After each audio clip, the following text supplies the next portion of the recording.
तर आपण हा कालच्या म्हणजे आपण 6वा अध्याय बघितला ना, त्याच्या थोडासा सारांश आधी बघूया हा. हे सगळे कर्मयोगाविषयीचे अध्याय आहे. हा, आपण जे शिकतोय हे ध्यान योग बघितला होता आपण 6वा. तर इथं अर्जुनाला वाटत होतं ना, शास्त्र उघडावीत आणि बसावं आपण थोडं आणि शांतपणे हे बघावं, शास्त्रांचा अभ्यास करावा. हम्म. मग तेव्हा एक कृष्ण आता त्यांना ध्यान योगाविषयी माहिती देत आहेत. म्हणजे ऍक्च्युली अर्जुनाचा प्रश्न होता ना, त्याचीच ही उत्तर आहे. ओके. तर अष्टांग योगात प्रगती करणे म्हणजे अष्टांग योगाविषयी माहिती तर दिली. अष्टांग योग म्हणजे काय? ह्या 8ही अंगानी, हा, हरे कृष्ण. तर तुम्ही ह्या 8ही अंगानी कृष्णांशी जोडलं गेलं पाहिजे. हा, आपण यम नियम आसन प्राणायाम प्रत्याहार ध्यान धारणा समाधी असं ते आपण बघितलं. हा, मग हे सगळं बघून अर्जुनाला प्रश्न पडला, अरे कोण हे करू शकतं का प्रत्यक्षात? कुणाला शक्य आहे का हे प्रत्यक्षात करणं? तर कृष्णाने काय सांगितलं की हो, हे करू शकतो आपण, पण तुम्हाला हे हवा, तुमचा सराव हवा आणि तुमच्यामध्ये वैराग्य हवं. हा, म्हणजे असं काही अर्जुनाला म्हणाले कृष्ण की अशक्य असं मी तुला काही सांगितलेलं नाही, पण तुमच्याकडे म्हणजे सराव हवा आणि वैराग्य हवं. मग त्याच्यानंतर अर्जुन विचारतो की बाबा, म्हणजे जे योगी योग भ्रष्ट होतात त्यांचं काय होतं? तर त्यांनी सांगितलं ना, जे निम्मा अर्धा करून योग भ्रष्ट होतात, म्हणजे कृष्ण योग भक्ती हे जपून ठेवतात. तर जे मधल्या टप्प्यांमध्ये होतात भ्रष्ट, त्यांना कृष्ण हे करतात, म्हणजे वैभवशाली आणि गुणवान कुटुंबात जन्म देतात की ज्यांना पुढे मग त्रास होऊ नये, ते त्यांच्या भक्ती ध्यान मार्गावर पुढे जाऊ शकतील. म्हणजे अन्न वस्त्र निवारा मिळवण्यासाठी स्ट्रगल करायला लागू नये.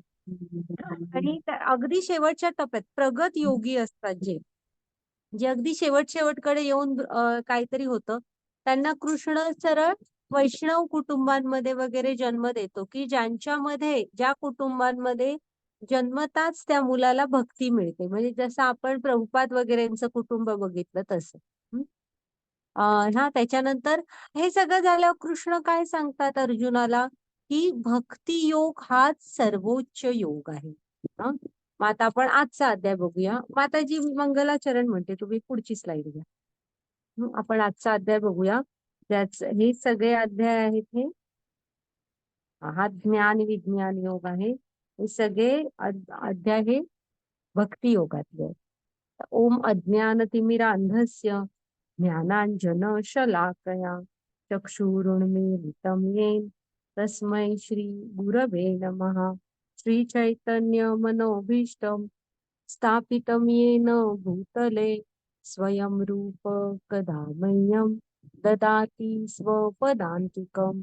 वन्देऽहं श्रीगुरो श्रीयुतपदकमलं श्रीगुरून् वैष्णवांच श्रीरूपं साग्रजातं सहगण रघुनाथान्वितं तं सजीवं साद्वैतं सावधूतं परिजनसहितं कृष्ण चैतन्य देवं श्री राधा कृष्ण पदानि सहगण ललिता श्री विशाखान्वितांच.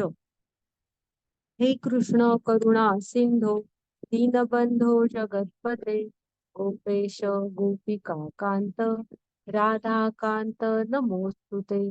तप्त कांचन गौरांगी राधे वृंदावनेश्वरी वृषभानुसुते देवी प्रणमामि हरिप्रिये.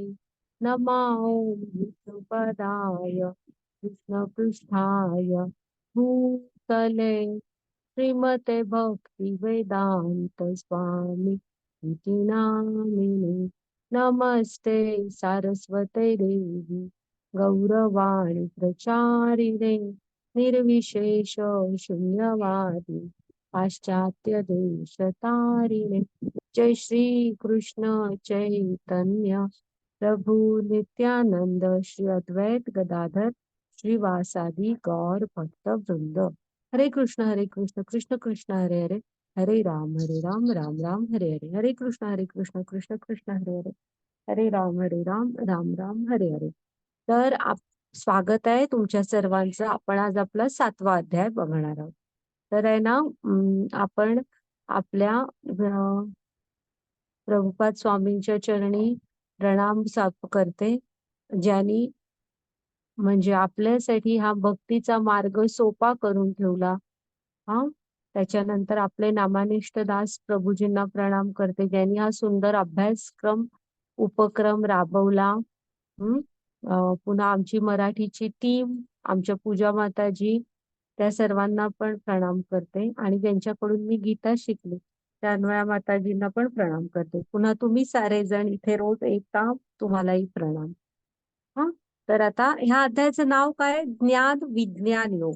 हे जे वर समोर दिसतात हे महाविष्णू आहे. तर ज्ञान विज्ञान योग का म्हणतात? तर ज्ञान म्हणजे काय? आपण मिळवतो हे ज्ञान. विज्ञान कधी होणार सांगा? जेव्हा तुम्ही ते जीवनात उतरवता, तेव्हा ते ज्ञान विज्ञान होतं. हा, म्हणजे बघा, आता गीता शिकलो मी, पण मी काही हृदयापर्यंत माझ्या पोचली नाही, मी काय तसा वागलो नाही, तर त्याचा उपयोग काय? पुन्हा एखादा डॉक्टर आहे, मेडिकलची डिग्री घेतली, पण मी कधी प्रॅक्टिसच केली नाही, मग ते विज्ञान होत नाही. म्हणजे जेव्हा तुम्ही ज्ञान तुमच्या जीवनात उतरवता, रोजच्या जे वापरता तुम्ही, तेव्हा ते विज्ञान बनत असतं. हा, तर आता हे आपण भक्ती योगामधून बघायचंय. भक्तीच्या द्वारे हे ज्ञान आपण कसं जीवनात मध्ये उतरवायचं. हा, आणि हे समोर आहेत हे महाविष्णू आहेत ना, त्यांच्या एका श्वासामधून करोडो ब्रह्मांड बाहेर पडत असतात, आणि त्यांनी श्वास आत घेतला की ती शरीरामध्ये आत जातात परत. हा, तर हे जे अंड्यासारखे गोल गोल दिसतायत ना, हे सगळे ब्रह्मांड आहेत बघा. आपण बघू त्यांच्या उद्या रचना वगैरे. घ्या माताजी पुढची स्लाइड.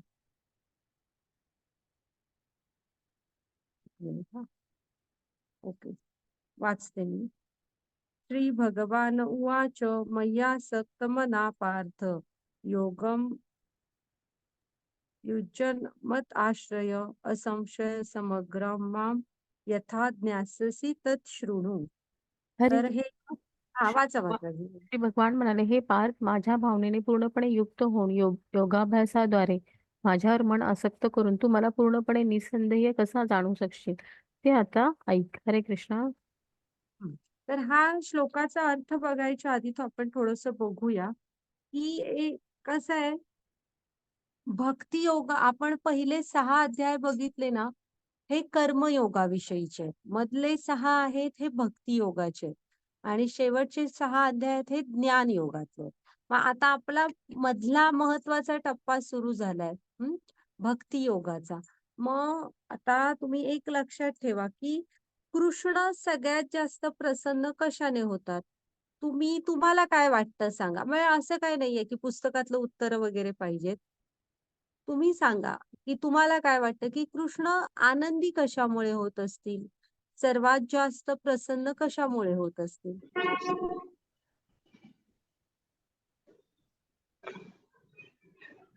मला नैवेद्य आपण श्रीकृष्णाला नैवेद्य ठेवून आपण ते स्वतः ग्रहण करून.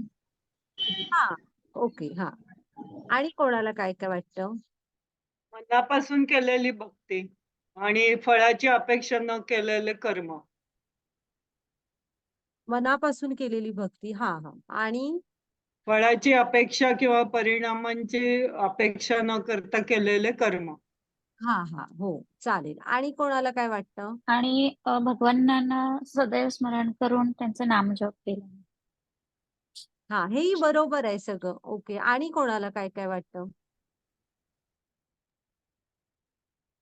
आपण जे रोज सर्व कार्य करत असतो ते म्हणजे भगवान आपल्या हातून करून घेत असतात.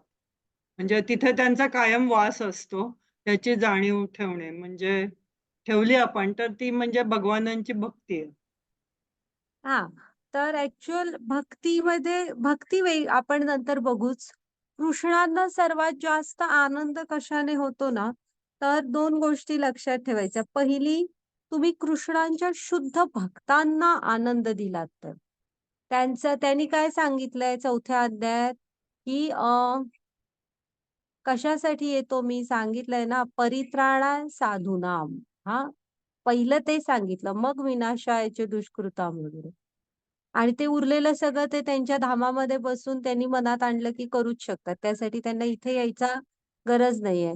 तर ते इकडे काय येतात त्यांच्या भक्तांना आनंद देण्यासाठी. तर त्यांचा ना त्यांच्या भक्तांविषयी अपार प्रेम असतं कृष्णांचं त्यांच्या भक्तांवर. मग जो कोणी त्यांच्या भक्तांच्या जीवनात आनंद आणतो, भक्तांची सेवा करतो, ते कृष्णांना म्हणजे कृष्णांना ते खूप प्रिय असतं असं. त्यामुळे आपण एक आनंद देतो असं समजा कृष्णांना, की त्यांच्या भक्तांना आनंद देऊन त्यांची सेवा करून. आणि दुसरं बद्ध आहे 18व्या अध्यायात पण तुम्ही बघाल, जो बद्ध आत्म्यांना कृष्णांपर्यंत आणून सोडतो तो.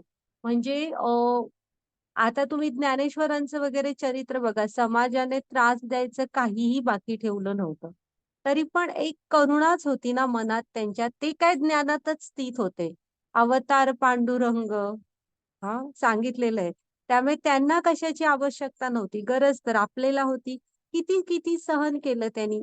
पण ज्ञान आपल्यापर्यंत म्हणजे विठ्ठलांपर्यंत नेऊन पोहोचवलंच. तर असे हे जे शुद्ध असतात ना भक्त, हे त्यांना आवडतात. ज्यांना आपण संत म्हणतो. जे ह्या आपल्यासारख्या बद्ध आत्म्यांना भगवंतांपर्यंत नेऊन सोडतात. म्हणजे प्रभुपाद स्वामींचं उदाहरण घ्या इथे. प्रभुपाद स्वामींना भक्ती सिद्धांत सरस्वतींनी सांगितलेलं होतं, की तुला भागवत म्हणजे वैदिक ज्ञानाचं इंग्लिशमध्ये ट्रान्सलेशन करायचंय. आणि ते म्हणजे जग वाचू दे ते ग्रंथ. आणि दुसरं काय सांगितलेलं, की भागवत धर्माचा प्रसार करायला तुला परदेशात जायचंय. तर प्रभुपाद स्वामींनी ते पाळलं, जीवनभर पाळलं. आणि जेव्हा 70व्या वर्षी का होईना, पण गुरूंची आज्ञा होती म्हणून शेवटी परदेशात गेले. एकटेच गेले, काहीही बरोबर नव्हते, ना पैसे ना काय. फक्त कृष्णाच्या भरवशावर आणि गुरूंच्या आज्ञेसाठी गेले. आणि दुसरं त्यांनी म्हणजे इकडे असताना पण आणि जीवनभर गीता भागवतचं ज्ञान लोकांपर्यंत पोहोचवायचा प्रयत्न केला. म्हणजे गीता तुम्ही ही वाचणं, ही शिकणं, ह्याने जे तुम्हाला समजेल ना, ते खूप पटकन समजतं. सोप्या शब्दात प्रभुपाद स्वामींनी आपल्यापर्यंत गीता भागवतम पोहोचवलेलं आहे. त्यामुळे अशी ही 2 कार्य लक्षात ठेवायचं. कृष्णांना खूप आनंद देतात. पहिलं त्यांच्या शुद्ध भक्तांची सेवा आणि दुसरं तुम्ही ह्या बद्ध आत्म्यांना कृष्णांपर्यंत आणून सोडण्यात काही जरी जे तुमच्याकडून होईल ते करू शकलात तर. ओके. मग आता ह्याच्यात माताजींनी आमच्या बायबल मधली एक गोष्ट सांगितलेली. कसं असतं ना, एक मेंढपाळ असतो, ज्याच्या 100 मेंढ्या असतात. अ, 99 मेंढ्या त्याच्याकडे परत येतात. पण एक मेंढी परत येत नाही. मग त्याला त्या 99 मेंढ्यांमध्ये आनंद नसतो. की एक मेंढी जी मागे कुठेतरी भरकटली, जी माझ्याकडे परत येत नाही, माझी आहे, त्याची त्यांना काळजी वाटत राहते. हां. मग जो कोणी तिला शोधून आणून देईल, त्याला ते किती प्रेम वाटणार त्यांच्याविषयी आणि ते किती आनंद देतील बघा त्या मेंढपाळाला. कारण त्याला काळजी वाटत असते ना माझं एक. मग तसं कृष्णांना आपल्याविषयी वाटत असतं. शेवटी ते आपल्या सगळ्यांचे पिता आहेत. स्वामी काही म्हणा, ते सगळ्यांचे आहेत आपल्या. निर्मातेच ते आहेत. हां. आणि इथे ना त्या भक्ती सिद्धांत सरस्वती महाराज जे प्रभुपाद स्वामींचे गुरु होते. त्यांना बरेच लोक त्यांच्याकडे यायची बंगाल प्रांतात वगैरे, की आम्हाला कृष्णाला भेटवा, आम्हाला कृष्ण बघायचंय. तर आहे ना, ते नेहमी सगळ्यांना सांगायचे, की तुम्ही कृष्णाला पाहायची इच्छा करू नका. तुम्ही कर्म अशी करा, म्हणजे तुम्ही भक्ती सेवा अशी करा, की कृष्णांना वाटायला हवं, की आपण ह्या भक्ताकडे जावं. कोण आहे हा भक्त? हां. तर हे लक्षात ठेवायचं. आणि भक्ती योग आपण सुरू करतोय. तर तुम्ही कृष्णांकडे कधी जाल आणि म्हणाल, की मला वस्तू सांगाल, मला घर हवंय, मला एक चांगला पती हवाय किंवा पत्नी हवी आहे, मुलांचे शिक्षण होऊ दे बाबा. अशा सगळ्या वस्तू जसं जमेल तसं कृष्ण देतीलही तुम्हाला. ते काही प्रश्न नसतो. पण एक गोष्ट ना सुदुर्लभ आहे जीवनात भक्ती. हां, भक्ती म्हणजे कृष्ण स्वतःची भक्ती सहजासहजी कुणाला देत नाहीत. त्यासाठी 2च गोष्टी तुम्हाला मदत करू शकतात. एक तर गुरु किंवा कृष्ण स्वतः. गुरु तुम्हाला त्या मार्गावर चालायचं कसं, ह्या शास्त्रांचा अर्थ हे सगळं जिज्ञासा तुमची दूर करणार ते गुरु. आणि दुसरं त्यामुळे ती भक्ती गुरूंच्या कृपेशिवाय प्राप्त होत नाही. नाही तर स्वतः कृष्ण म्हणजे कृष्णांच्याच कृपेने तुम्हाला गुरु भेटतात आणि गुरूंच्याच कृपेने तुम्हाला कृष्ण भेटतात. हं? तर ही भक्तीविषयी ह्या थोड्या गोष्टी तुम्ही लक्षात ठेवा. हां. तर म्हणजे भक्तीचा आपण आतापर्यंत अर्थ बघितलेला आहे. भक्ती म्हणजे काय? कृष्णांची दिव्य प्रेममय सेवा. हं. तर जोडून घ्यायला हवं आपण त्याच्यामध्ये स्वतःला. आणि इव्हन मी भक्ती करतो आहे असं सुद्धा आपल्याला क्षणभर वाटतं नाही. इतका तो प्युरेस्ट फॉर्म असतो. हा हृदयाचा. तोही त्यांना तसं कधी तुम्हाला सांगताना ते भेटणार नाहीत, की मी असं म्हणजे भक्ती करतोय वगैरे असे असतात शुद्ध भक्त. हां, तर आता इथे ह्या श्लोकामध्ये बघा हां, भगवान काय म्हणतायत? हां, म्हणजे इथे अर्जुन 6व्या अध्यायाच्या शेवटचा श्लोक काय होता मग शेवटी, की भक्तियोग सर्वात श्रेष्ठ आहे. मग आता अर्जुनाला प्रश्न इथे पडलेला आहे, की भक्तियोग श्रेष्ठ आहे, तर मग काय? म्हणजे भक्ती म्हणजे काय? भक्तियोग कसा करायचा? असं. त्यामुळे हे आता सगळं कृष्ण आहेत ना, हे भक्तीविषयी सांगणार आहेत. कारण अर्जुनाला तो प्रश्न पडलाय 6व्या अध्यायात ध्यान योगापेक्षा पण श्रेष्ठ. आणि आपण ती शिडी बघितलेली आठवते ना, की सगळे योग जाऊन कुठे मिळणार आहेत? कधी ना कधीतरी जन्मानुजन्माच्या प्रवासात, तर भक्ती योगामध्ये. आणि भक्ती योगातून खरा कृष्णांकडचा आपला प्रवास सुरू होईल. मग त्यामुळे कृष्ण आता अर्जुनाला ना भक्ती योग सांगतायत. मग आता इथे लक्षात ठेवायचं, की भक्ती म्हणजे काय आहे? हे कृष्ण ना दोन्ही प्रकारे सांगतायत. मग आता माझी भक्ती कर म्हणतायत, तर आपण पण बघायला पाहिजे तुम्ही कुणाची भक्ती करता? त्याच्याविषयी तुम्हाला सगळं माहिती पाहिजे. मग आता कृष्ण ह्या पुढच्या अध्यायांमध्ये स्वतःविषयी आणि भक्तीविषयी असं दोन्हीही ज्ञान देणार आहेत. म्हणजे आपल्याला माहित हवं, की आपण ज्याची भक्ती करतो ते मुळात कोण आहेत? ते किती मोठे आहेत, विभू आहेत ते. आपण अणू आहोत, ते विभू आहेत. हां, तर आता हे सगळे मधले अध्याय आहेत ना, हे भक्ती योगाचे महत्वाचे अध्याय आहेत. आणि आपल्याला भक्तीने कृष्णांशी कसं जोडायचं, का जोडून घ्यायचं सगळं सांगतात. तर आता इथे बघा हां, हे पार्थ माझ्या भावनेने पूर्णपणे युक्त होऊन योगाभ्यासाद्वारे माझ्यावर मन आसक्त करून तू मला पूर्णपणे निस्संदेह कसा जाणू शकशील ते आता ऐक. हां, म्हणजे कसं हे तू ही स्थिती आपल्यामध्ये कशी येणार, की पूर्णपणे कृष्णांच्या भावनेने आपण युक्त होणार. हां, पुन्हा योगाभ्यासाने त्यांच्यावर मन आपलं आसक्त कसं होईल? हां, पण ह्याच्यात वरती ना संस्कृत श्लोकमध्ये एक शब्द आहे बघा, तत्शृणु. हां, तर तुम्ही ह्या श्लोक शब्द लक्षात ठेवा. तत्शृणु. शृणु म्हणजे काय? ऐकणे. आणि इथे थांबा हां, लगेच ऐक, लक्ष देऊन ऐक असं कृष्ण सांगतायत. आता कुणाची पण ना ज्ञानाची पहिली स्टेप म्हणजे आपण कसं शिकतो बघा, इथं आल्यावर बोलायला वगैरे ऐकून आपण खूपशा गोष्टी शिकतो. एक बघा हां, तत्शृणु. म्हणजे ते आता ते ऐक. आता कृष्ण जे सांगतायत ते ऐक. आता कृष्ण स्वतः इथे म्हणजे अर्जुनाला आदेशच देतात, की तू आता ऐक. तर ऐकण्याने ना आपल्यामध्ये खूप फरक पडतो. तुम्ही पण आता आला आहात तर नंतर पण कनेक्ट राहा आणि खूप ऐकण्यासारखं आहे. ऐका. हं. आणि ते असं ऐकायचं असतं, की म्हणजे सगळं कानामध्ये प्राण आणून ऐकल्यासारखं एवढं लक्ष देऊन ऐकायचं. आणि कानाने जे ऐकाल ते पटकन आपल्या हृदयापर्यंत पण जाईल. हं. त्यामुळे अगदी लक्ष देऊन कसं ऐकायचंय, तर कानामध्ये प्राण आणून ऐकायचं एकदम लक्ष देऊन. हां. तर असं ते ऐक म्हणतायत आता. हा शब्द त्यामुळे लक्षात ठेवा, की आणि ऐकण्याने बराच फरक पडतो. आता नाही का ह्यांच्या प्रल्हाद महाराजांच्या गोष्टीत सांगितलं म्हणजे माहित आहे ना तुम्हाला, त्यांनी तर आईच्या पोटातून नारद त्यांचे गुरु आहेत ना, नारद जे काय सांगत होते ते आईच्या पोटातून ऐकलं होतं. तिथून भक्तीला सुरू झालं होतं. हा, तर ऐकणं हे खूप महत्वाचं असतं. आपण लक्ष देऊन ऐकायला शिकायचं. हा, घ्या माताजी पुढची स्लाईड.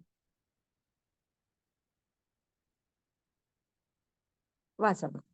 हरे कृष्ण.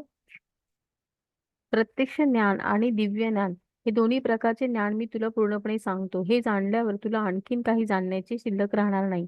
हरे कृष्ण. आता इथे कृष्ण काय सांगतायत बघा, हा, की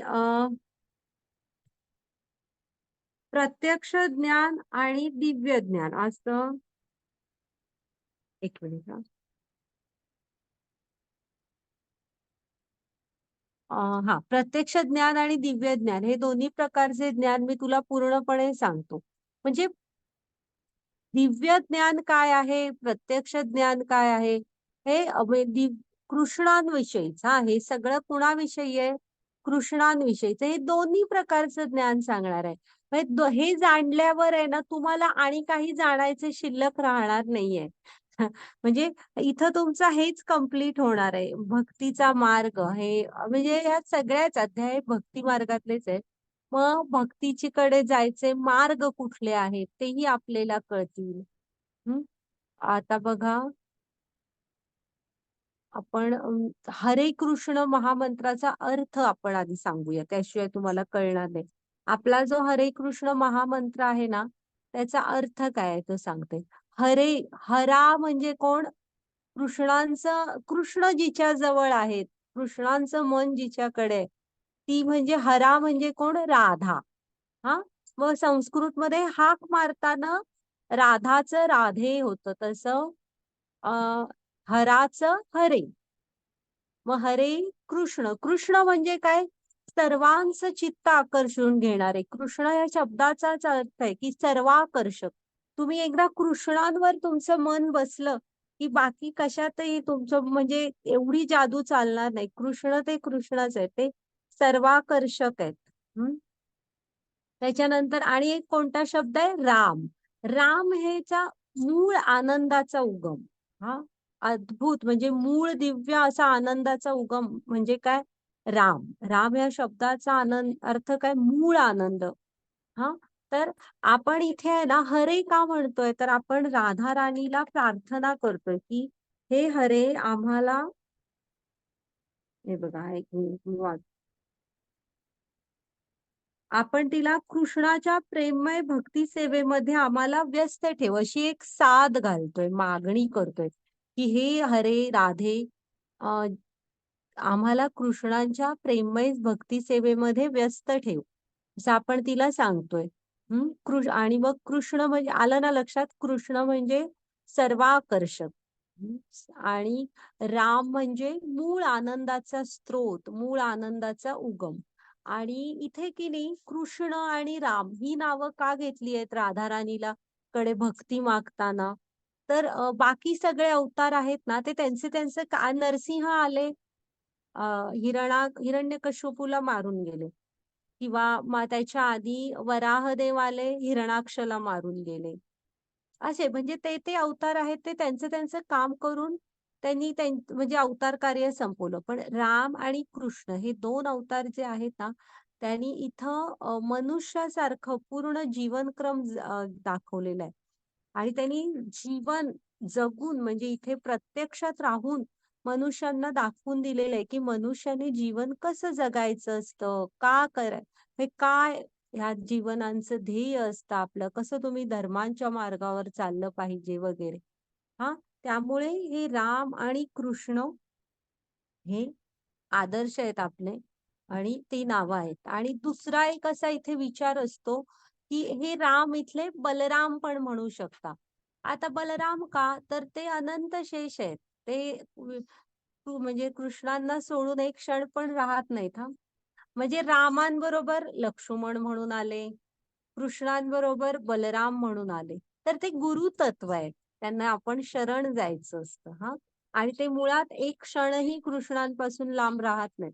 म्हणून हाही दुसरा तुम्ही घेऊ शकता. तर हरे कृष्ण, कृष्ण कृष्ण हरे हरे, हरे राम, राम राम हरे हरे. आता आपण कालच्या अध्यायात तर बघितलं होतं ध्यान योग मध्ये, की भक्ती आपल्याला जप आपल्याला काय काय देतो. तुमची पापातूनच्या फळातून मुक्ती करतो, हृदयातली शुद्धता वाढवतो. तर हा महामंत्राचा आपल्या अर्थ पण लक्षात ठेवा, की आपण राधा राणीला प्रार्थना करत असतो, की आम्हाला कृष्णांच्या भक्तीमध्ये व्यस्त ठेव. हा, मग हे पण एक ज्ञानच आहे. म्हणजे हे पण तुम्ही जप पण सुरू केल्याशिवाय हे ज्ञान आपल्या हृदयापर्यंत येत नसतं. ओके. आणि हे ओके, मग आता जी घ्या पुढची, की आता असं कुठलं, एक मिनिट हा. असं कुठलं ज्ञान आहे की ज्यामुळे आपल्याला आणखी काही जाणायचं शिल्लक नाही राहणार. आणि हे आपलं शरीर लक्षात ठेवा, हे समोरचं हे पंचमहाभूतांनी बनलेलं शरीर आहे. तसं ते ह्या पृथ्वी आपण आपलं बघतो आरशात, हे माझं शरीर. ऍक्च्युअल ते इकडे पृथ्वीतूनच आपल्याला मिळालेलं आहे. ते पृथ्वीचाच भाग आहे. हा, घ्या माताजी पुढची.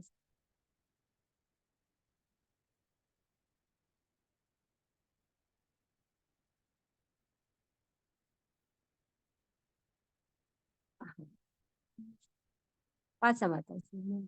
नाही, हे मी वाचू का? मनुष्यानाम सह, हरे कृष्ण. मनुष्यानाम सहस्रेषु, एक मिनिट, कश्चित यतती सिद्धये. ताई मी वाचू का? यतताम. ताई मी हा, वाच वाचा. येस येस, संस्कृत येत असलं तर वाचा. मनुष्याणां सहस्रेषु कश्चिद् कश्चिद्यति सिद्धये यता यततामपि सिद्धानां कश्चितानम, खालचा शब्द हे होतोय, हा, वेत्ती तत्व. कश्चितानम वेत्ती तत्वतः. हरे हा, कृष्ण. हरे कृष्ण. सहस्रावधी मनुष्यांपैकी एखादा सिद्धी प्राप्त करण्याचा प्रयत्न करतो आणि सिद्धी प्राप्त करणाऱ्या त्या मनुष्यांपैकी एखादाच मला तत्वत्वा जाणतो. हरे कृष्ण. हरे कृष्ण. तर आहे ना, तुम्ही एक लक्षात ठेवा, ही मॅरेथॉन जेव्हा सुरू होते ना, तेव्हा बघा खूप गर्दी असते. किती लोक भाग घेतात मॅरेथॉन मध्ये, होय की नाही? आणि जेव्हा मॅरेथॉनचे रिझल्ट बघायचे, पेपरला येतातच ना दुसऱ्या दिवशी, किंवा शेवटच्या निम्मी मॅरेथॉनच होईपर्यंत ही सगळी गळलेली असतात. आणि जे खरे प्लेयर असतात तेच ते अपूर्ण करू शकतात. नंबर वगैरे तर लांब राहिले, पूर्ण करणारे पण खूप कमी असतात. मग आता इथे एक विचार करा, ही जी पृथ्वीवर आहे ना, तुम्ही बघाल की भारताचीच लोकसंख्या केवढी आहे बघा, त्याच्यानंतर पृथ्वीची केवढी आहे. तर भारतातल्यांना तरी कृष्ण हे ऐकून तरी माहिती, भगवद्गीता काय आहे. बाकीच्यांना ते पण ऐकून माहित नाहीये. मग त्यामुळे गीतेकडचा त्यांचा प्रवास किती लांब आहे बघा. हा, मग अशी खूप म्हणजे खूप एवढी लोकसंख्या असताना म्हणजे इथे कृष्ण पण म्हणतायत की जो, परत त्यातनं इथे क्लासमध्ये आता किती आहेत बघा. किंवा तुम्ही जेव्हा कोणाला तरी सांगाल गीता शिकायला जा वगैरे, त्यांच्यात किती कमी उत्साह असतो ते तुम्हाला कळेल. तर आहे ना, कृष्णाने इथं त्याचं उत्तर दिलेलं आहे की मुळात आणि अगदी भक्ती मार्गावर सुद्धा जे येतात, कृष्णाने तर तिथून सुरुवात केली आहे, जे ऑलरेडी कृष्णाला जोडलेले आहेत. हा, तर अशा सहस्रावधी मनुष्यांपैकीच की नाही एखादाच सिद्धी प्राप्त करण्याचा प्रयत्न करतो. म्हणजे हे जे शास्त्रांमध्ये जे मार्ग सांगितलेत वगैरे, त्या मार्गांवर चालून सिद्धी प्राप्त करण्याचा प्रयत्न एखादाच माणूस करतो. हा, म्हणजे तीच ही मॅरेथॉनला आली आहेत असं समजा तुम्ही, जी कुठून कशी तरी कृष्णाला जोडलेली आहेत. आणि त्यातला कोणतरी एखादा कृष्णांना तत्वतः जाणतो. जोपर्यंत तुम्ही शास्त्रांचा अर्थ हा ह्यांच्याकडून जाणू घेत नाही ना, कुणाकडून, शुद्ध प्रामाणिक आध्यात्मिक गुरूंकडून, तोपर्यंत तुम्ही म्हणजे तो जो एखादा कृष्णांना तत्वतः जाणतो का म्हटलंय माहितीये, तोपर्यंत आपण जाणू नाही शकत. आता तुम्ही स्वयंपाकघरात गॅस कट्ट्यावर ओट्यावर दूध वगैरे ठेवलंय आणि तुम्हाला दिसलं की एक साप आला आणि ते दूध चाटलं, तर आपण ते दूध पिणार आहे का?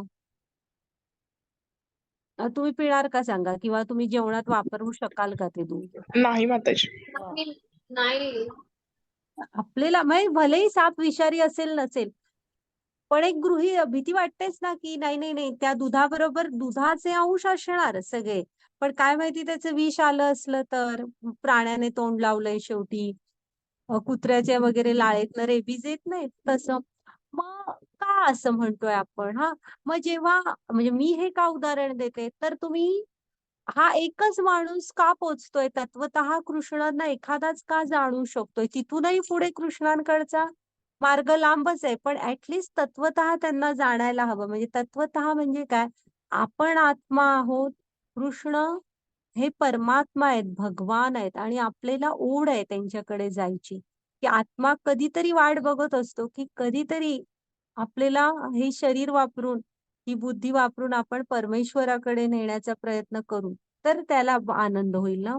ह्याला म्हणतात कृष्णांना तत्वतः जाणणं. आणि आता आपण जाणणार आहोत, की ते का आहेत पुरुषोत्तम, का आहेत भगवान, त्यांची पोझिशन कशी आहे ते कळेल ह्या अध्यायांमध्ये.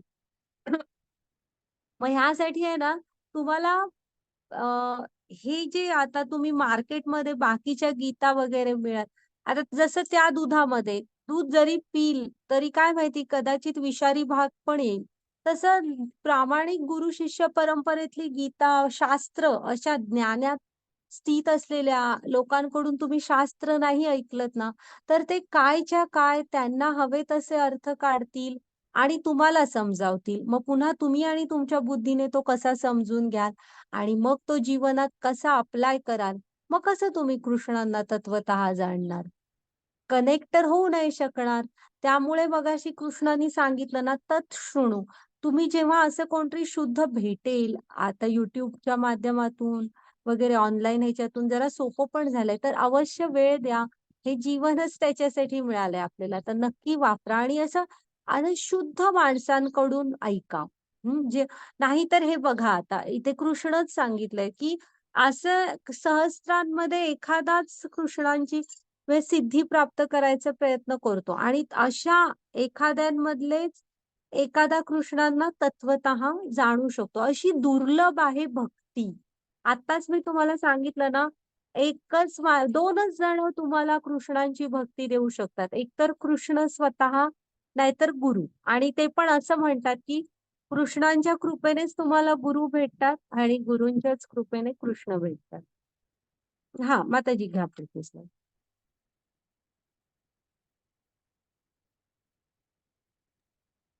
हरे कृष्ण. वाचतोय कोणी? वाचा हो वाचा. हो ताई वाचू का? वाचा ना. येस, वाचा वाचा. वाचा ना. भूमिरापो नलो वायु खं मनो बुद्धिरेव च अहंकार इति यं मे भिन्ना प्रकृतिरष्टधा. हरे कृष्णा. पृथ्वी, हरे पाणी, कृष्ण. अग्नी, वायू, आकाश, मन, बुद्धी आणि अहंकार या 8 माझ्या भिन्न प्राकृतिक शक्ती आहेत. हरे कृष्णा. हरे कृष्ण. तर आहे ना, आता आपण आपण आता म्हणतो ना, कृष्णांना मनात ठेवायला हवं, सतत त्यांचं स्मरण करायला हवं. चित्तात कृष्ण असायला हवेत. तर असं आपण असं कसं म्हणू शकतो? एक तर आज 5-6 तास म्हणजे 8 तास तर झोपेत जातात. झालं विस्मरण. आता असं तर म्हणू शकत नाही, की झोपेत आपण स्वतःलाच विचारतो. कृष्णाला आठवणीत ठेवलंय असं म्हणणं म्हणजे खूप व्हेरी फिल्मी होणार. त्यामुळे असं काय आहे, की ज्यामुळे आपण सतत कृष्णांचं स्मरण करू? तर ह्या थोड्या कृष्णांच्या शक्ती बघा. आता ह्याच्यात पुढे एक चार्ट येईल, की ज्यामध्ये जेव्हा हे सारं बघाल, पाहाल, तेव्हा लक्षात ठेवा, की हे सारं कृष्ण आहे. हां. आता इथे काय-काय सांगितलंय? पृथ्वी, अग्नी, जल, वायू, आकाश. ही पंचमहाभूते आणि आपलं मन, बुद्धी आणि अहंकार. अहंकार म्हणजे इथे वाईट अहंकार घ्यायचा नाही. एक ओळख असते ना, मी आहे. हां, मी अगदी कृष्णांचा दास आहे, मी रामाचा दास आहे. ही ओळख सुद्धा आपला इथं अहंकार कुठल्या अर्थानं वापरलाय? आपली एक ओळख अशा अर्थाने. सगळ्याच बाबतीत अहंकार वाईट नसतो. तो अज्ञानाचा असला की खूप हे असतो. ज्ञानात स्थित मनुष्याने स्वतःची ओळख मी कृष्णांचा दास आहे वगैरे ह्याला काही नाही प्रॉब्लेम.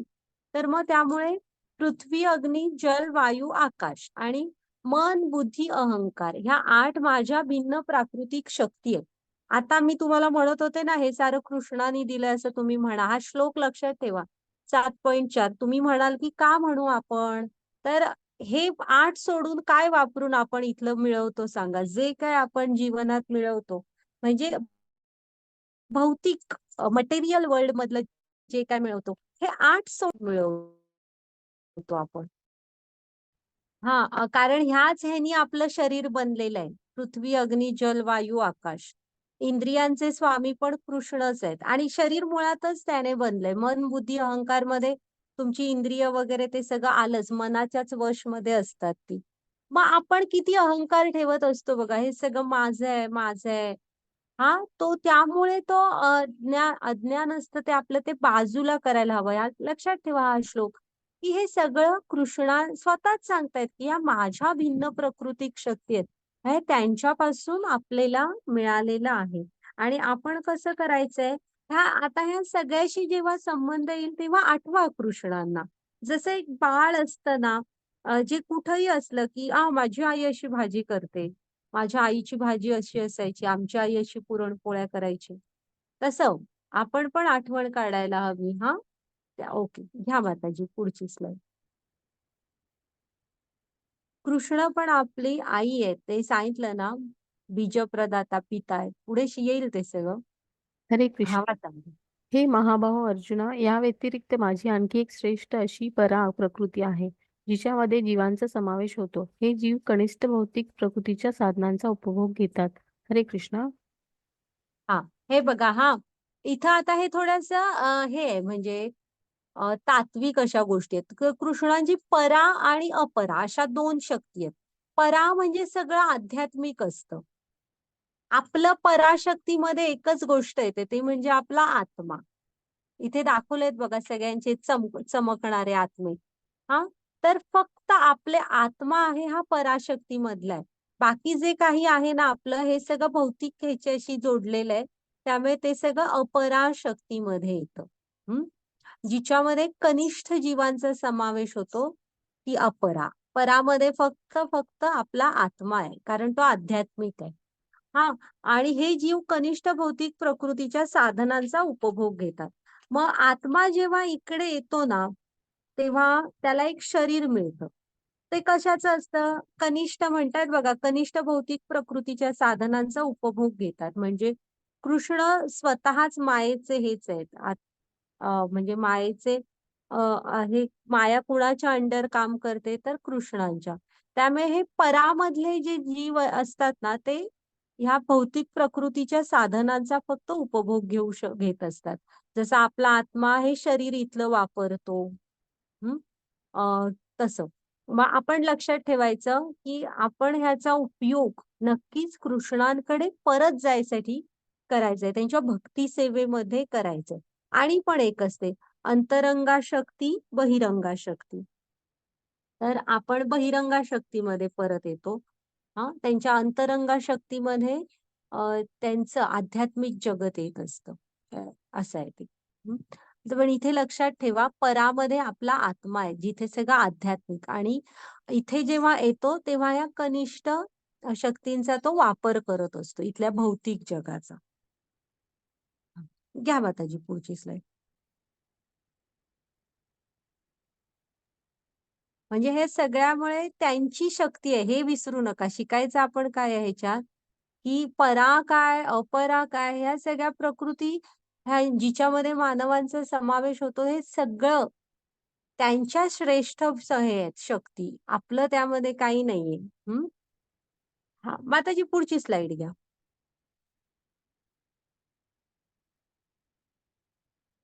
वाचा. हरे कृष्ण. सर्व सृष्ट प्राणी मात्रांचा उगम या 2 शक्तींमध्ये होतो. या जगतामध्ये जे काही भौतिक आणि आध्यात्मिक आहे त्याचा उत्पत्ती करता आणि प्रलय करताही मीच आहे हे निश्चितपणे जाण. हे धनंजय, माझ्याहून श्रेष्ठ असे दुसरे कोणतेही तत्व नाही.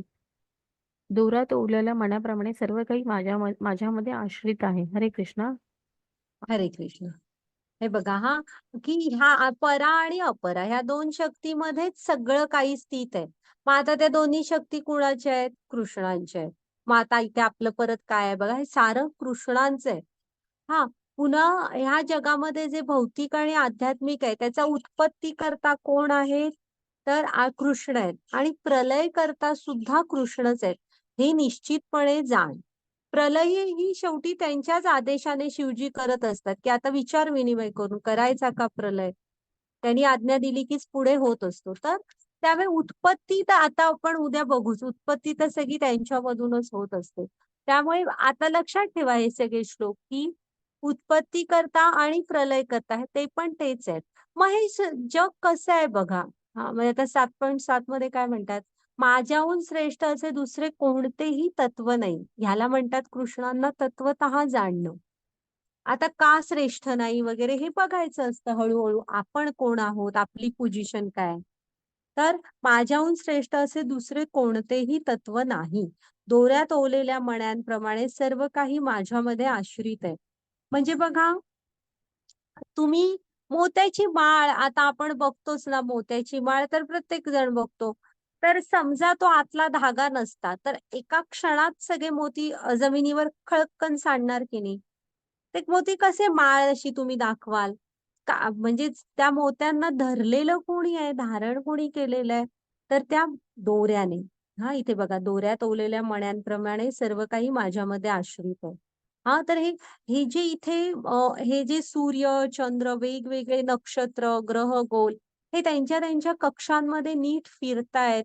कोण कोणाला धडकत नाही आणि एवढे वर्ष आता तुम्ही खगोलशास्त्रामध्ये बघाल, त्यांची गती जशीच्या तशी आहे, नियमांप्रमाणे चालत असतात. हा, तर हे कोणी आता तुम्हाला इथे एक ट्रॅफिक सिग्नल आपला हा बंद पडला नाही तर काय झालं, तर किती गोंधळ उडतो बघा. आणि हे किती सायलेंट, शांतपणे, अव्याहतपणे सुरू आहे बघा सगळं. की कृष्णाने धारण केलेलं आहे हे सगळं, त्यांचा आधार आहे त्याला. आणि त्यांचं तुम्ही सिस्टीम आहे ती एक, त्याशिवाय होत नाही. मला दिसत नाही म्हणून मी मानणार नाही, ह्याला अज्ञान म्हणतात. म्हणजे तुम्हाला दिसत नाही, अरे तुमचं शास्त्रच तेवढं प्रगत नाहीये, तुमचं सायन्स तेवढं प्रगत नाहीये की तुम्ही ते जाणू शकाल. आपण या भौतिक देहाने किती जाणू शकू. तर पण म्हणून ते नाही आहे असं बिलकुल नाही. ह्याला म्हणायचं की तुम्ही तुमच्या प्रगतीत स्वतःच आडवे आलात. तर त्यामुळे लक्षात ठेवा की जसा दोऱ्यात मणी आहे, म्हणजे माळेचा दोरा आपल्याला दिसत नाही, तशी कृष्ण पण जाणवत नाहीत, पण म्हणून का ती नाहीये का? असं सगळं त्यांच्यामध्ये आश्रित आहे, लक्षात घ्या. हा, घ्या माताजी पुढची स्लाइड.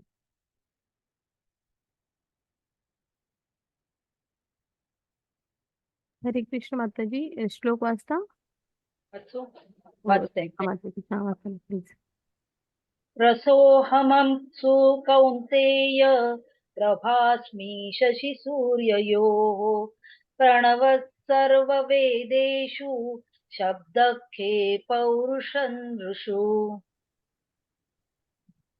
हरे कृष्णा. सौंदर्या, पाण्यामधील रस मी आहे. चंद्र आणि सूर्याचा प्रकाश मी आहे. वैदिक मंत्रामधील ओंकार मी आहे. आकाशातील शब्द मी आणि मनुष्यामध्ये सामर्थ्य मी आहे. हरे कृष्ण. हे बघा, आता इथे कृष्ण त्यामुळे सांगतायत बघा, हे कौंतेय, आता पाण्यामधील रस म्हणजे काय म्हणाल तुम्ही? म्हणजे पाणी तर तुम्ही म्हणणार द्रव आहे, मग कुठला रस? तर तसं नाही. पाण्याची एक चव असते बघा. आपल्याला खूप असं आपण आलो आणि पटकन पाणी जेव्हा बसून शांतपणे पितो, काहीतरी आपल्याला तृप्तता देतं बघा त्या पाण्यातलं. किंवा तुम्ही गावांकडे आणि गेलात कधीतरी विहिरीचं आणि पाणी पिलात, खूप छान वाटतं आपल्याला, ती चव असते बघा. तर तो जो ते आहे ना पाण्यातलं, जो आपल्या शरीराला पूर्ण अगदी प्रत्येक पेशीपर्यंत पोचून काहीतरी पोषण देतो, रस देतो, तो म्हणजे जीवन देतो ना, तो म्हणजे कृष्ण आहेत. म्हणजे आता बघा, तुम्ही कडधान्य शिजत टाकलं, बटाटे शिजत टाकले, ते कसे असतात? घट्ट घट्ट असतात ना. पण पाण्यामध्ये ते काय होतं, त्यांना असं काहीतरी मिळतं ना, की ज्यामुळे ते असे छान बनतात. तर आहे ना, तर पाण्यातला रस कोण आहे? कृष्ण आहे, लक्षात ठेवायचं. हा, ऍक्च्युली माताजी आमचा स्क्रीन गेला. तर कृष्णच इथे सांगतायत की पाण्यातला म्हणजे आता पाणी प्याल ना जेव्हा, तेव्हा लक्षात ठेवा की हे पाणी म्हणजे कृष्ण आहेत. पाण्यातला रस मी आहे. ते जे जीवन मिळतं ना आपल्याला. पुन्हा चंद्र सूर्याचा प्रकाश कृष्ण आहेत. आता चंद्र आणि सूर्य हे बघा, जसं सूर्याचा प्रकाश वापरून वनस्पती अन्न तयार करतात, तसंच चंद्राचा प्रकाश पण पोषण देतो ह्यांना. कुणाला सांगा? वनस्पतींना. त्यामुळे चंद्र आणि सूर्याचा प्रकाश दोन्ही महत्वाचे आहेत. मग ते कोण आहेत? तर कृष्ण आहेत. वैदिक मंत्रांमधील ओम, आता ओमनेच सगळ्याची सुरुवात होते, हे तर आपल्याला माहित आहे ना. तर ओमचा वैदिक मंत्रातील ओमकार कोण आहेत? कृष्ण आहेत. आणि त्यामुळे लक्षात ठेवायचं हा, प्रत्येक ओम नमः शिवाय म्हणजे ओमने सुरुवात होते बघा. बऱ्याच सिद्ध मंत्र जे आहेत त्या सगळ्यांचा ओमने सुरुवात असते. तर ती ओम म्हणजे आधी त्यांनी ह्यांना वंदन केलेलं असतं. कुणाला? कृष्णांना. आणि म्हणून ती ओमने सुरुवात असते हा. तर वैदिक मंत्रातील ओमकार कोण? कृष्ण आहेत. आकाशातील शब्द मी आहे. हा हे अवकाश, हे जे सगळं भरून राहिलेलं आहे ना, हे सगळं कृष्ण आहेत. मनुष्यामधील सामर्थ्य कोण आहे? आपल्यामध्ये पण एक जीवन आहे ना, सामर्थ्य आहे, ते कृष्ण आहे. म्हणजे तुम्ही ज्या वेळेस ह्या सगळ्याला भेटाल, म्हणजे you will come across it, तेव्हा तुम्ही लक्षात ठेवा की हे सारं जोडून घ्या स्वतःला. हे कुठेतरी कृष्णाने आपल्याला दिलेलं आहे. पाहायला शिका त्याच्यामध्ये कृष्ण. जसं मूल आईला सगळीकडे बघतं, छोटं असताना शाळेत वगैरे जातं तेव्हा कुठेतरी मागच्या आईचा सगळीकडे बघत असतं, तसं आपण पण जोडून घ्या. घ्या माताजी पुढची स्लाइड. हे वाचून दाखवा. वाचा माताजी. हरे की कृष्ण. हा, पाण्यामध्ये चव, बरोबर ना का? हो बरोबर असंच. चंद्र सूर्यामध्ये प्रकाश, वैदिक मंत्रामध्ये ओम, आकाशामध्ये शब्द, मनुष्यामध्ये सामर्थ्य, पृथ्वीमध्ये सुगंध, आगमध्ये उष्णता, सर्व जीवमध्ये जीवनशक्ती, सर्व तपस्यांचे तप, अस्तित्वातील सर्व वस्तू बीज, बुद्धिमानाची बुद्धिमत्ता, शक्तिवानाची शक्ती, बलवानाचे बल, धार्मिक तत्वाच्या विरुद्ध नाही लैंगिक जीवन. म्हणजे हे तुम्ही जे जे तुमचे हे आहेत ना, पती किंवा पत्नी, त्यांच्याशी प्रामाणिकपणे राहून तुमचं जीवन जायला हवं. तर मग ते धार्मिक तत्वांच्या विरुद्ध नसलेले लैंगिक जीवन असं ते आहे. ते पण कृष्णच आहे. ओके, घ्या माताजी पुढची स्लाइड. तर म्हणजे आता आपण बघा, आपलं जीवन सारं त्यांनी व्यापून घेतलेलं आहे. म्हणजे त्यामधलं ते कृष्ण आहेत. तुम्ही जेव्हा बघाल तेव्हा पहा ते. हरे वाचून वाचा माताजी. येस, आता हे पुढचं बघा. हरे कृष्ण. सात्विक राजसिक आणि तामसिक हे सर्व भाव माझ्या शक्तीनेच अभिव्यक्त होतात. एका दृष्टीने मी सर्व काही आहे, परंतु मी स्वतंत्र आहे. मी प्राकृतिक गुणांच्या अधीन नाही, उलट तेच माझ्या अधीन आहेत. त्रिगुणांनी सात्विक, राजसिक आणि तामसिक मोहित झाल्यामुळे हे संपूर्ण जगत त्रिगुणातील आणि अविनाशी आहे. माझे स्वरूप जाणीत नाही. हरे कृष्ण. म्हणजे इथे ना 14वा अध्याय जेव्हा आपण बघू, तेव्हा तुम्ही हे नीट जरा, तुम्हाला पुन्हा समजतील हे श्लोक. म्हणजे आपण ना इथे कृष्ण दाखवलायत वरती आणि खाली ते 3 स्त्रिया आहेत. मग त्या हे आहेत, काय आहेत सांगा? सत्व, रज आणि तम. मायेचे ते म्हणजे 3 प्रकृतीचे गुण आहेत, ते सत्व, रज आणि तम. तर आपल्याला त्या कठपुतलीप्रमाणे नाचवत असतात. आपण सतत त्यांच्या कुणाच्या ना कुणाच्या प्रभावाखाली वागत असतो. तर कृष्ण काय सांगतायत माहितीये? हे जे आहे सत्व, रज, तम, हे सुद्धा कृष्णांच्याच शक्तीतून प्रकट होत असतात. त्यामुळे एका दृष्टीने मी सर्व काही आहे, परंतु मी स्वतंत्र आहे. मी प्राकृतिक गुणांच्या अधीन नाही, उलट तेच माझ्या अधीन आहेत. म्हणजे जरी ह्या माया, सत्व, रज, तम हे कृष्णांच्या शक्तींचा भाग असेल, तरीही असं नाही की आपल्याला त्यांनी बांधून ठेवलंय. कृष्णांना नाही बांधताय, कृष्णांवर त्यांचा काही परिणाम होत नाही. कारण आपण मायेने नियंत्रित आहोत आणि कृष्ण मायेचे नियंत्रक आहेत. म्हणजे त्यांच्याच अंडर त्या काम करतात. कृष्ण कधी मायेने बांधले जात नाहीत, आपण बांधले जातो. ओके.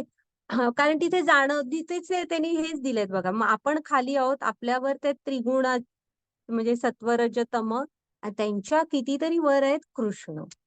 आणि ह्या त्रिगुणांनी मोहित झाल्यामुळेच आपण ना अ, हे म्हणजे आता तुम्हाला म्हटलं ना, कुंती महाराणीची शिकवणमध्ये त्यांनी सांगितलेलं आहे, की अ, कृष्ण आणि आपल्यामध्ये एक मायेचा पडदा आहे. तो जर का ज्ञानाने दूर केला, तर तुम्हाला चराचरामध्ये कृष्ण दिसणार. हं. पण तो त्या असं आता सहस्त्रयशूमध्ये एखाद्यालाच ते कोणाला तरी दिसेल. कारण ती प्रयत्न करतात तो मायेचा पडदा दूर करायचा. आता तो सहजासहजी दूर होत नाही. आता सांगितलंय बघा. हे संपूर्ण जगत ना त्रिगुणातीत आणि अविनाशी असे माझे स्वरूप जाणत नाही. म्हणजे ह्या मायेच्या वगैरे कितीतरी पलीकडे आहेत कृष्ण. ते अविनाशी आहेत. अविनाशी म्हणजे काय? ज्यांचा नाश होत नाही. ते सनातन आहेत. काल होते, आजही आहेत आणि उद्याही असणार आहेत. तर हे आपल्याला जाणायचं असलं ना, तर इथे ही स्लाईड आहे ना दुसरी याच्या खालचं बघा. ह्या जे टप्पे-टप्पे दाखवलेत ना, असे आपले प्रवास असतात हे. कशा-कशामध्ये, मोहांमध्ये, कधी व्यसनांमध्ये, कधी स्त्रीमध्ये असे आपण अडकलेलो असतो. कधी मटेरियल म्हणजे इंद्रिय उपभोगातच अडकलेलो असतो. हां, असंच आपलं जीवन सुरू असतं. पण एखादा जिज्ञासू असतो, ज्याला प्रश्न पडतो, "मी इथे का आलोय? काय बरं आहोत आपण? कुठून येतो? कुठं जायचंय?" असे जेव्हा तुम्हाला प्रश्न पडतात ना आणि जर का तिथे दाखवलंय बघा मग मधी एक योग्य आध्यात्मिक गुरु भेटला, तर आपली पुढची प्रगती कृष्णांकडे सुरू होते. त्यासाठी जीवनातल्या कुठल्यावर आध्यात्मिक गुरु यावे लागणार. हां, तर मग आपण जाणू शकू, की कसे कृष्णच अ, म्हणजे अविनाशी आणि त्रिगुणातीत आणि त्यांचं स्वरूप जाणू शकतो. हां, घ्या माताजी पुढची स्लाईड. मी वाचू का? हां, हो, हरे येस. वाचा कृष्ण. माताजी, वाचा. हरे कृष्ण. दैवी दोषा गुणमयी मम माया दुरत दुरतया मामेव ये प्रपद्यन्ते मायामेता तरन्ति ते. हरे कृष्ण. हरे कृष्ण. 3 प्राकृतिक गुणांनी युक्त असलेले माझी दैवी मायाशक्ती ही अतिशय दुस्तर आहे. परंतु ते जे मला शरण आले आहेत, ते मायेला सहजपणे तरून पलीकडे जातात. हरे कृष्ण. हरे कृष्ण. आता तुम्ही म्हणाल ना, ही माया म्हणजे ते तुम्हाला 14वा अध्याय शिकल्याशिवाय कळणार नाही. आपल्याला अ, म्हणजे मनुष्य जिथे बाळ इथे आईच्या गर्भात असतं तोपर्यंत पण ते परमात्म्याशी घट्ट जोडलेलं असतं. जेव्हा ते पृथ्वीवर पहिला श्वास घेतं, तेव्हा आपण आपल्या कृष्णांना विसरतो, भगवंतांना विसरतो आणि माया आपल्याला पूर्ण ताबा घेते. मग आहे ना, ही कृष्ण इथे काय सांगतायत बघा. ही जी 3 प्राकृतिक गुणांनी युक्त असलेली माया आहे ना, ही अतिशय दुस्तर आहे. दुस्तर म्हणजे काय? अवघड नाहीये, असा शब्द नाही वापरलेला. दुस्तर म्हणजे जिला तरून जाणे, त्याच्यातून पार करणे अतिशय कठीण आहे किंवा अशक्य आहे. पण कुणासाठी? जे कृष्णांना शरण येत नाहीत. म्हणजे आता बघा, तुम्ही एक खूप छान पोहणारे आहात. नो डाउट आहात खूप छान पोहणारे. पण एखादा उत्कृष्ट पोहणारा पण एखाद्या भर समुद्रात हां, जिथे दुसरी कुठलीही मदत नाही. तो एकटा किती दिवस तग धरेल सांगा? कुठलीही दुसरी मदत नाही, काय नाही. ही अशी आहे ती माया, जिथे आपण कितीही प्रयत्न करू तरी तिथेच राहणार म्हणजे ह्याच भौतिक जगामध्ये. ती आपल्याला फक्त अशी नाचवत असते. मग ना जे कृष्णांना शरण जातात, ते मायेला तरून सहजपणे पलीकडे जातात. एक गरज आहे फक्त तुम्ही कृष्णांकडे हात पुढे करायची. ते बघा ते गरुडावर बसून आलेले आहेत. हां, अजामिलची गोष्ट बघू आपण पुढे, तेव्हा तुम्हाला कळणार हे. तर ही मात्र लक्षात ठेवा, की जे कृष्णांना शरण जातात, ते ह्या मायेला सहजपणे पार करून पुढे जाऊ शकतात. नाहीतर ही माया कशी आहे? दुरत्तया. लक्षात ठेवा, की ती अतिशय अवघड आहे हा पार करायला. ह्याला भवसागर म्हणतो. तो हा भवसागर त्यांनी तिथं दाखवलाय. एकट्याचा आपला किती आपण पार करू सांगा हा. त्यासाठी कृष्णांच्या हातात हात द्यायला हवा. हं? हां, घ्या माताजी पुढची स्लाईड.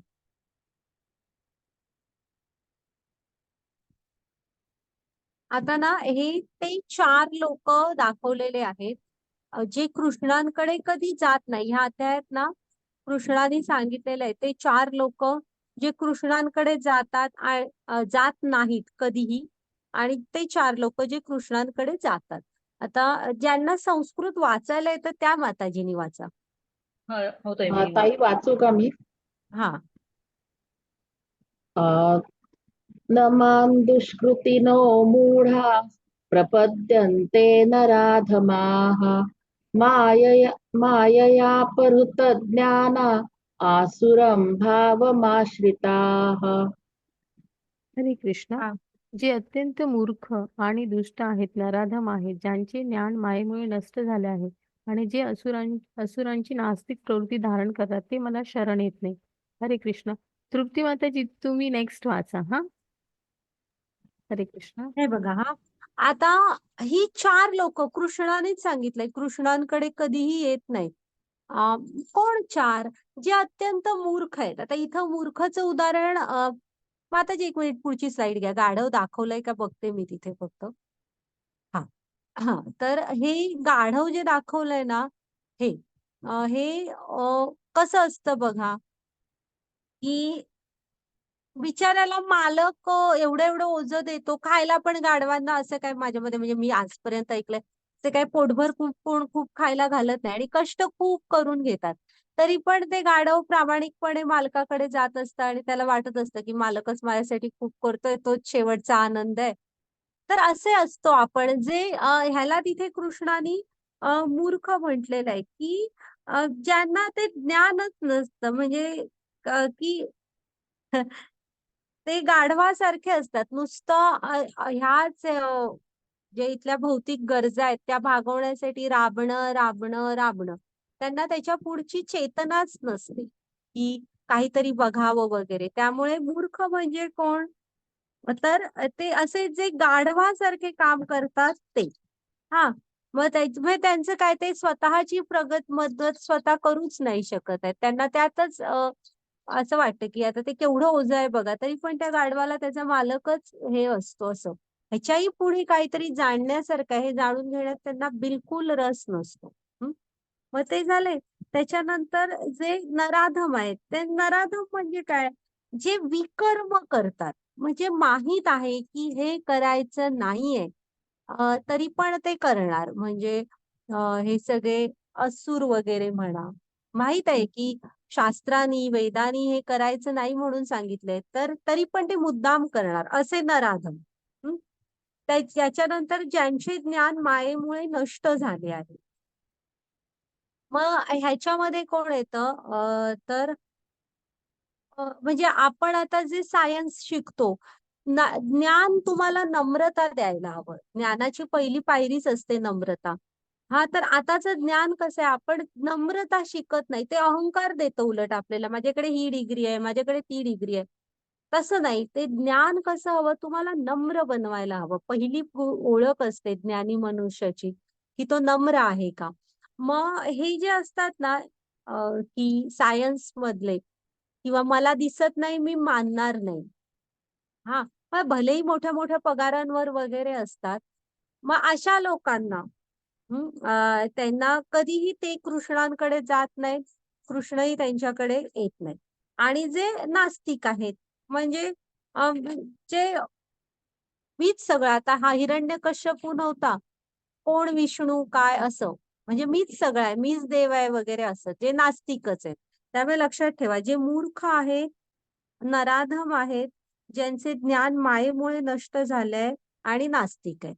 म्हणजे हे 4 जणांकडे जण कृष्णांकडे कधी जात नाहीत आणि कृष्णही त्यांच्याकडे जात नाहीत. ही जगाई आणि मदाईची गोष्ट आहे. हा इकडे खाली कुठला तरी असुर हे करतोय तपश्चर्या, आणि ती वरती ती जगाई मदाईची गोष्ट आहे. आता जी एक मिनिट, हा पुढची स्लाइड घ्या, मी तुम्हाला सांगते ती गोष्ट, फक्त पुढे स्लाइड आहेत का पाहते.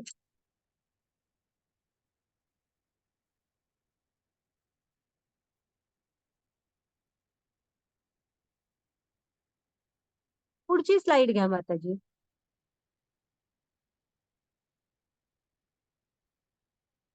बर, ठीक आहे. तर नाही, हा पुढची घ्या, पुढे घ्या.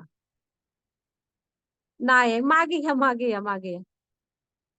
नाही, मागे या, होतो त्या स्लाइडवर या. तर ते जगाई आणि मदाई कसं असतं माहित आहे? चैतन्य महाप्रभूंनी जेव्हा अवतार घेतला ना, म्हणजे कृष्णाने चैतन्य महाप्रभूंचा, तर तेव्हा तुम्हाला सांगितलं ना, त्यांनी कुठलं शस्त्र हातात नाही घेतलं होतं. फक्त हरी बोल, हरिनाम संकीर्तनाचा आंदोलन उभं केलं त्यांनी. भक्ती जागी केली. तो काळ खूप कठीण होता. मी तुम्हाला सांगितलं ना, साधारण 500 वर्षापूर्वी एवढा भयंकर काळ आलेला, की आताच कलियुगाचा अंत आला की काय असं वाटायला लागलेलं. म्हणजे धर्माचरण करणं अशक्य झालेलं लोकांना. तर आहे ना, मग हे लोक आहेत ना, म्हणजे नित्यानंद प्रभू वगैरे हे त्यांच्या मग बलराम आहेत नित्यानंद प्रभू. तर ते हरिनाम संकीर्तनाचा म्हणजे हरी बोल म्हणून सगळ्यांना सांगायचे, ज्ञान द्यायचे, चर्चा मीमांसा वगैरे करायचे. मग ते एकदा ना ही जगाई आणि मदाई म्हणून अशीच म्हणजे व्यसनं करणारे आणि गुंड कसे म्हणतो तशा टाईप असतात ते. मग काय होतं, ते नित्यानंद प्रभू असेच एकदा त्यांना सांगत असतात, हरी बोल म्हणजे हरिनाचं नाम घ्या वगैरे, आणि हे उठतात आणि खाली पडलेलं काहीतरी जोरात नित्यानंद प्रभूंच्या डोक्यामध्ये मारतात. आता नित्यानंद प्रभू म्हणजे स्वतः अनंत शेष बलराम म्हणजे अनंत शेष होते ते. आणि त्यांच्या असं म्हणजे दिव्य शरीर, ही सगळे शुद्ध भक्त, त्यांच्या त्या डोक्यातून भळ भळ रक्त यायला लागतं. मग कोणतरी धावत धावत जाऊन सांगतं चैतन्य महाप्रभूंना, की असं असं मारलं नित्यानंद प्रभूंना. अरे त्यांना एवढा मी तुम्हाला आत्ताच सुरुवातीलाच अध्यायाच्या सांगितलेलं, अपार प्रेम असतं कृष्णांच्या त्यांच्या भक्तांवर. तर ते एवढा त्यांना हे होतो, राग येतो, क्रोध येतो, आणि आहे ना सुदर्शन चक्र त्यांच्या बोटात प्रकट होतं. आणि तिकडे येतात म्हणजे ते त्यांच्याकडे येतात आधी ना, तेव्हा मग नित्यानंद प्रभू बघतात की सुदर्शन चक्र प्रकट झालंय. तेव्हा ते त्यांच्या चरणांवर पडतात आणि सांगतात की आपण या अवतारामध्ये ना हे एक शस्त्र हातात घेणार नाहीये, आपण फक्त नामाचं महत्व सांगणार आहे. त्यामुळे तुम्ही माझ्यासाठी हे करू नका. आणि मग थोडं शांत पण करतात. मग ते हे सगळं ते बघत असतात ना, जगाई आणि मदाई. मग ते पण मग त्यांना जाणवतं की किती काय हे आपण करून बसलो, ही कोण लोक दिव्य अशी आहेत हे म्हणून. मग त्याच्यानंतर पुढे मग ती पण सुधारतात. हा. पण इथे अशी लोक जी असतात ना, ही कृष्णा इथे काय झालं की काय ना काय ते इंटरॅक्शन म्हणजे त्यांचं हे झालं. नाहीतर ज्यांचं म्हणजे यांना म्हणायचं नराधम, म्हणजे ऍक्च्युली वेदांमध्ये नको म्हणून सांगितलंय ते ती करणारी असतात. हा, तर लक्षात ठेवा ही गोष्ट. पण अशी लोक जनरली कृष्णांकडे येत नाहीत आणि कृष्णही त्यांच्याकडे बिलकुल जात नाही. हा, माताजी पुढची स्लाइड. आता कोण जातं कृष्णांकडे ते बघूया आपण. हा, पुढची स्लाइड घ्या माताजी.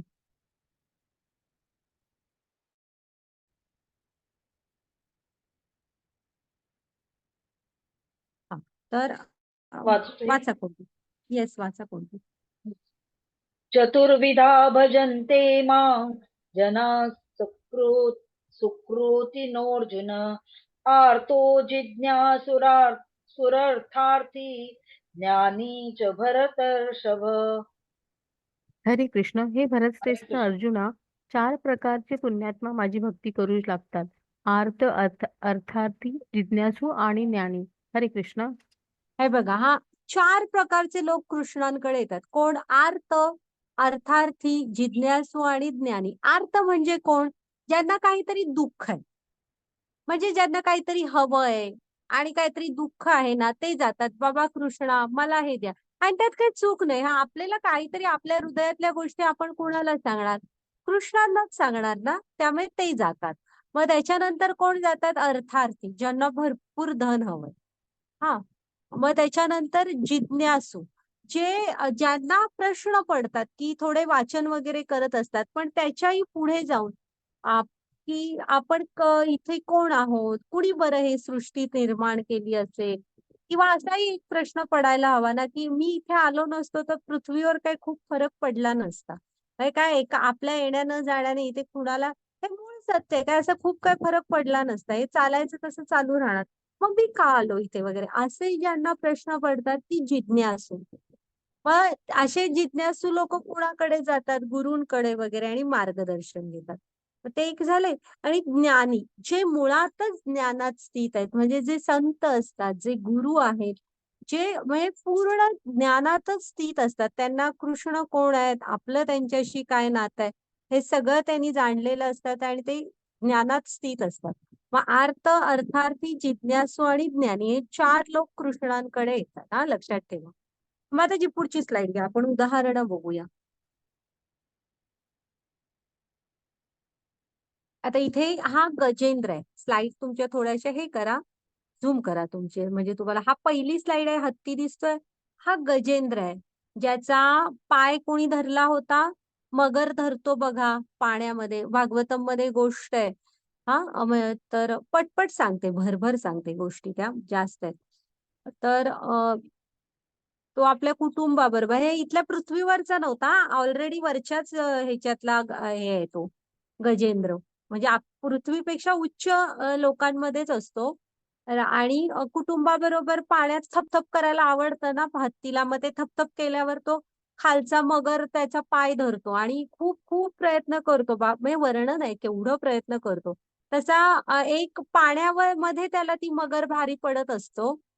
जर का ती मगर ह्याच्यावर असती ना, जमिनीवर, तर गजेंद्रला काहीच प्रॉब्लेम नव्हता. पण ते पाण्यामध्ये ती भारी पडत असते त्याला. आणि शेवटी एक हे असा येतो की गजेंद्र सगळे प्रयत्न सोडून देतो आणि त्याला त्याच्या मागच्या जन्मातली भक्ती आठवते आणि तो स्ट्रेट भजन गाऊन हरींना बोलवायला सुरू करतो. हे गोविंद, हे गोपाल, हम तो जीवनहारी.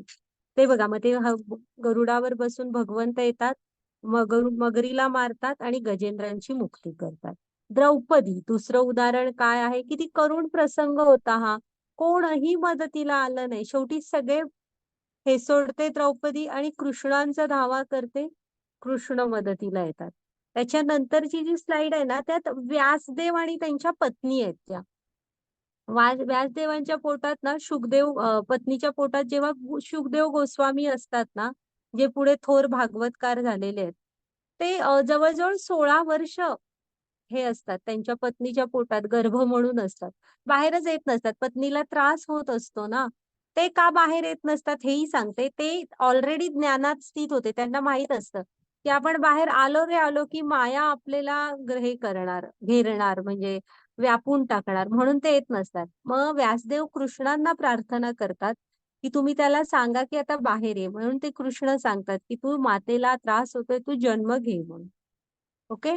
त्याच्यानंतर हे तेच व्यासदेवांचेच मुलगा बघा, शुकदेव गोस्वामी, यांनी परीक्षित महाराजांना हरिद्वार मध्ये गंगेच्या काठी 7 दिवसात भागवतम सांगितलं होतं आणि परीक्षित महाराजांना मुक्ती मिळाली, आपल्याला भागवतम मिळालं. ओके. त्याच्यानंतर खाली ध्रुव महाराज आहेत. ध्रुव महाराजांना काय हवं होतं? त्यांचे आजोबा कोण? ब्रह्मदेव, नाही, पणजोबा कोण? ब्रह्मदेव असतात. तर त्यांच्याही पेक्षा मोठं राज्य हवं होतं, आढळ स्थान. मग विष्णू त्यांना ते आढळ स्थानही देतात. खूप छान गोष्टी आहेत, आता वेळ नसतो, म्हणजे खूप छान गोष्ट आहे ती. तर आणि ते आढळ स्थान पण देतात आणि ध्रुव लोक पण देतात. हा, तर त्याच्यानंतर इथे हनुमान सुग्रीवांना भेटवतो बघा, रामांना. सुग्रीवांना काय हवं होतं? त्यांचे किष्किंधा नगरी हवी होती. हा, तर ते कोण होते? म्हणजे इथं गजेंद्र, द्रौपदी, ह्या शुकदेव गोस्वामींच्या माता, हे सगळे आर्त होते. हा, ते जे आहेत ना, परीक्षित महाराज आहेत, ते कोण आहेत? जिज्ञासू आहेत. परीक्षित महाराजांना 7 दिवसाचंच आयुष्य असतं. तेव्हा परीक्षित महाराज काय म्हणतात? मला जीवन वाढवायचा उपाय सांगू नका, मला असा उपाय सांगा ज्यामुळे ह्या 7 दिवसात जीवनाचं म्हणजे सफल होईल माझं जीवन. तेव्हा सगळे जण सल्ला काय देतात? तुम्ही म्हणजे तुम्ही हरी कथा ऐका. म्हणजे बघा, हरी कथा, हरी नाम ह्याचं सामर्थ्य केवढं आहे.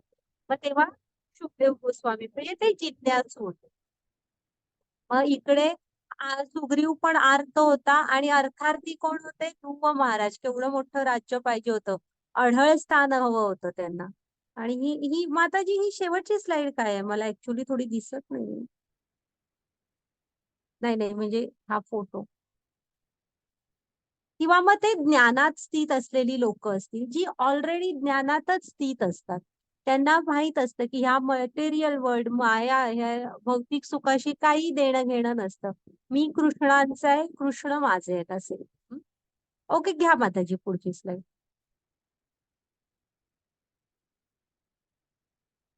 हा, आता ना हे थोडं आपल्यासारख्यांविषयी सांगितलेलं आहे बघा. वाचा माताजी.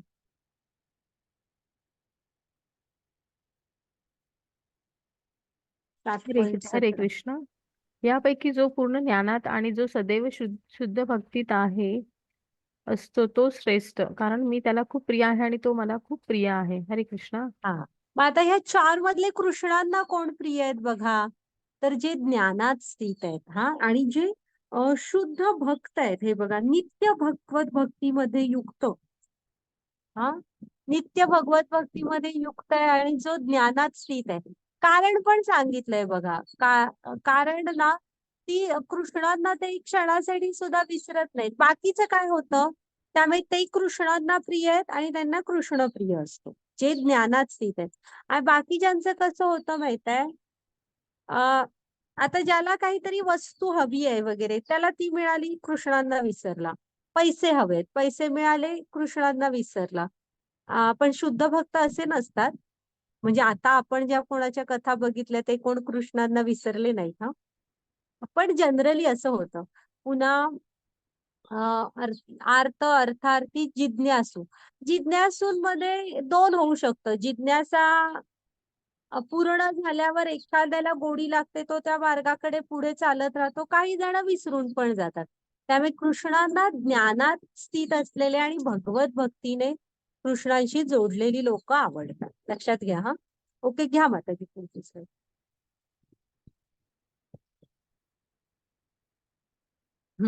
वाच.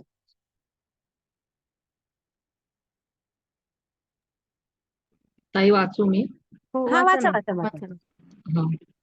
बहुनाय जन्म नामन्ते ज्ञानवान् वाम्नां प्रपद्यते वासुदेव सर्वमिति स महात्मा सुदुर्लभः. हरे कृष्ण. अनेकानेक जन्म आणि मृत्यूनंतर ज्याला वास्तविक ज्ञान होते तो मी अस्तित्वातील सर्व गोष्टींच्या कारणाचे परम कारण असल्याचे जाणून मला शरण येतो, असा महात्मा अत्यंत दुर्लभ असतो. हरे कृष्ण. आता महात्मा कोणाला म्हटलंय बघा. त्यांनी ड्रेस सांगितलेला नाही. त्यांनी काय सांगितलंय की अनेक, आणि हा एका जन्मातली प्रोसिजर नाहीये. तुम्ही भगवद्गीता प्रभुपाद स्वामींची वाचाल ना, तर प्रभुपाद स्वामींनी सांगितलेलं आहे की जर का तुम्ही ह्या जीवनात गीता वाचायचा प्रयत्न करताय किंवा भक्तीमध्ये जोडून घ्यायचा प्रयत्न करताय, ह्याचा अर्थ मागच्या कितीतरी जन्मांमध्ये तुम्ही बाकीचे योग पूर्ण केले असणार आहे. म्हणजे कर्मयोग, ध्यान योग, तेव्हाच आपण भक्ती मार्गाकडे येऊ शकतो. हा, त्याचा अर्थ मागे कधी ना कधीतरी ते टप्पे पूर्ण केलेले आहेत आपण. ओके, तर ते इथे पण म्हणतात बघा, अनेकानेक जन्म आणि मृत्यूनंतर खरं वास्तविक ज्ञान होतं की कृष्णच सर्व अस्तित्वातील गोष्टींचे परम कारण आहे. लक्षात ठेवा हा, की परम इथे निर्माते, इथे निर्माण होण्याचं, निर्माण करणारे हे सगळं कोण आहेत? कृष्ण आहेत. आणि असं जाणून जो शरण जातो त्याला कृष्ण महात्मा म्हणतात. आणि असे महात्मे अत्यंत दुर्लभ असतात. हा, सुदुर्लभ म्हणजे अत्यंत दुर्लभ असतात. तर ह्याला म्हणायचं महात्मा, जो स्वतः जाणतो की कृष्ण तत्वतः कोण आहेत आणि आपण कोण आहेत. हा, ओके, घ्या मग. आणि हे अनेकानेक जन्मांचा प्रवास आहे हा. येस, वाचा माताजी. हरे कृष्ण. वाचू? हा, वाचा ना माताजी. 20वा आहे ना हा श्लोक? हा. येस. हा. काम इथे वेगळा दिलाय का? नाही आणि इथे काय झालं, इथे फक्त ट्रान्सलेशन आहे ट्रान्सलेट फक्त. करायचंय ओके, ते. श्लोक वाचते मग मी. मराठी वाचा फक्त तुम्ही. अच्छा, मराठी वाचू. Yes yes. मी परमात्मा रूपाने प्रत्येकाच्या हृदयात स्थित आहे. जेव्हा मनुष्य विशिष्ट देवतेची उपासना करण्याची इच्छा करतो, तेव्हा त्या विशिष्ट देवदेवतांवर मी त्याची श्रद्धा दृढपणे स्थित करतो, जेणेकरून तो त्या देवतेची उपासना करण्यात स्वतःला समर्पित करू शकतो. आणि वरचा वरचा पण वाचा माताजी हा 7.20 वरचा. ज्यांचे ज्ञान भौतिक कामनांनी हिरावलेले आहे ते अन्य देवदेवतांना शरण जातात आणि आपल्या स्वभावानुसार आराधनेच्या विशिष्ट विविध विधिविधानांचं. विधिविधानांचे पालन करतात. ओके, हा चालेल. हरे अच्छा, मी कृष्ण. श्लोक वाचायसाठी हे केलं होतं पण नाही, काय प्रॉब्लेम नाही. तर हे बघा हा, की आता आपण जी भक्ती करतो ना, एक लक्षात ठेवा की कुठलेही देव आपण जसे कृष्णांचेच पासून म्हणजे निर्माण आहोत, तसे हे देवी देवता पण हे ना एक हे आहे सिस्टीम आहे की कृष्ण मेन आहेत, पण आता जेव्हा एक कंपनी असते तीच ज्याची आहे त्याने माणसं नेमलेली असतात की ह्याचं तू हा विभागाचा प्रमुख, तू त्या विभागाचा प्रमुख. तसे हे देवी देवता ह्या पोस्ट आहेत आणि त्यांना हे सगळं हा जो प्रचंड पसारा आहे ब्रह्मांडांचा हा चालवण्यासाठी त्या पोस्टवर नेमलेला आहे. तर मग आहे ना, आपण काय करतो जेव्हा आपल्याला भौतिक इच्छा असतात, म्हणजे आता हिरण्याक्षने ब्रह्मदेवांची तपश्चर्या केली, हिरण्यकश्यपूने पहा तपश्चर्या ब्रह्मदेवांचीच परत केली, पण यांनी मिळवून काय केलं सांगा? मग ते तपश्चर्या करणार आणि त्यांना त्या शक्ती मिळाल्या की विध्वंस आणि सगळा उच्छाद घालायला त्याचा वापर करणे, असा एक त्यांचा स्वभाव होता. हा, मग आपण पण थोड्याशा प्रमाणावर काय करत असतो, देवी देवतांना शेवटी कसं असतं, तुम्ही एक सिंपल उदाहरण घ्या. आता तुमच्या शेजाऱ्यांनी वगैरे तुम्हाला काहीतरी दिलं, त्यांनी केलेलं डब्यात घालून टिफिन पदार्थ वगैरे दिला, आपण त्यांचा डबा रिकामा तर देत नाही ना, ऑब्विसली आपण पण काहीतरी त्याच्यात घालूनच देतो ना, चांगलं बनवून. हे तसं देवी देवतांना पण असतं, ते पण आपल्या तपश्चर्येने त्यांना पण हे येत असतो की हे आता आपला बाबा एवढा भक्ती करतोय तर बांधल्यासारखं होतात ते, त्यामुळे काय ते घे त्याच्या वजनाचं आणि ते मोकळे होतात. तुम्ही बघा कुठलेही देवी देवता ह्या राक्षसांनी जेव्हा विष्णू वगैरे किंवा शंकर त्यांना मारतात तेव्हा ज्यांनी वरदान दिलं होतं ते कोणही बघायला पण येत नाहीत, त्यांना त्याच्याशी काही देणं घेणं नसतं. पण कृष्ण तसे नसतात, ते तुमच्या बरोबर नेहमी राहणार, मुळातच हृदयातच आहेत आपल्याला जाणवले तर.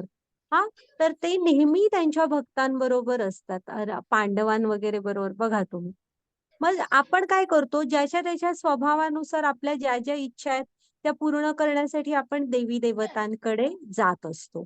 मग पण हा प्रायमरी टप्पा आहे. मग कृष्ण काय करतो की ठीक आहे बाबा, शेवटी ते आईसारखे आहेत, तू माझ्याकडे तर येत नाही आहेस, तर मग निदान त्या देवी देवतांकडे तरी जा आणि मग कधी ना कधीतरी जन्मानुजन्म फिरून मग कधीतरी आपण कृष्णांच्या म्हणजे त्या देवतेच्या विशिष्ट देवतेवर मी श्रद्धा दृढपणे स्थिर करतो, जेव्हा तो त्या देवतेची उपासना करण्यात स्वतःला समर्पित करू शकतो.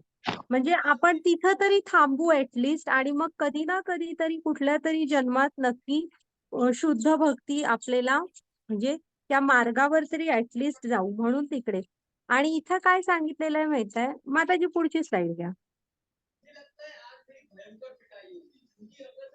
कृष्ण आहेत ना हे अरे, एक म्हणजे हा हा वाचा माताजी. अशा श्रद्धेने युक्त होऊन जो विशिष्ट देवतेची कृपा संपादन करण्याचा प्रयत्न करतो आणि आपले इच्छित भोग प्राप्त करतो, परंतु वस्तुतः हे लाभ केवळ मीच प्रदान करतो. अल्पबुद्धी लोक देवतांची उपासना करतात आणि त्यांना प्राप्त होणारी फळे मर्यादित आणि अनित्य असतात.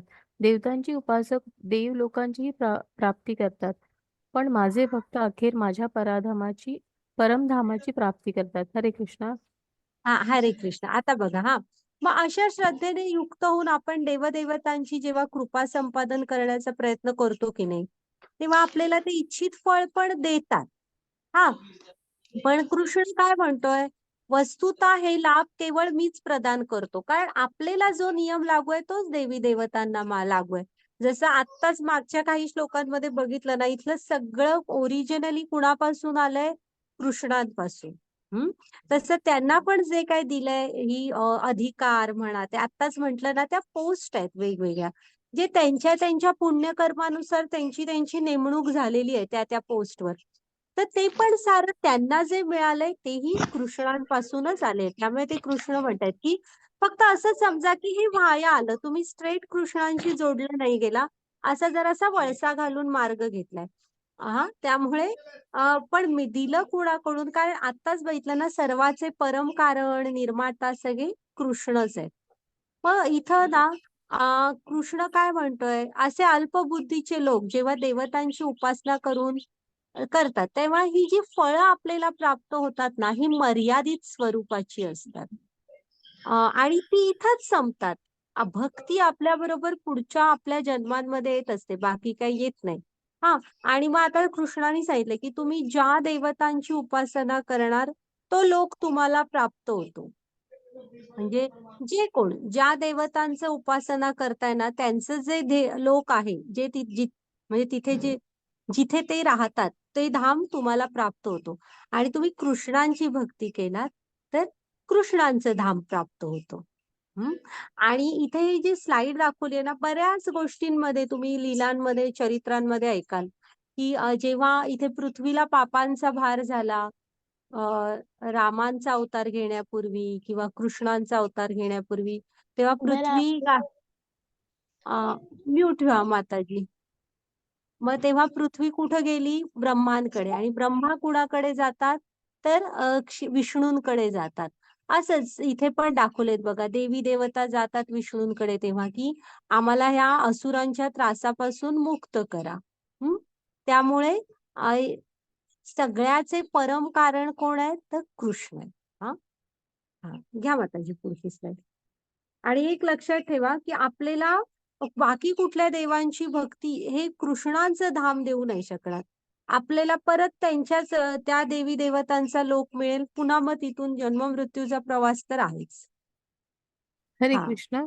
मला पूर्णपणे न जाणणाऱ्या अल्पबुद्धी लोकांना वाटते की मी पुरुषोत्तम भगवान श्रीकृष्ण पूर्वी निराकार होतो आणि आता व्यक्तित्व धारण केले आहे.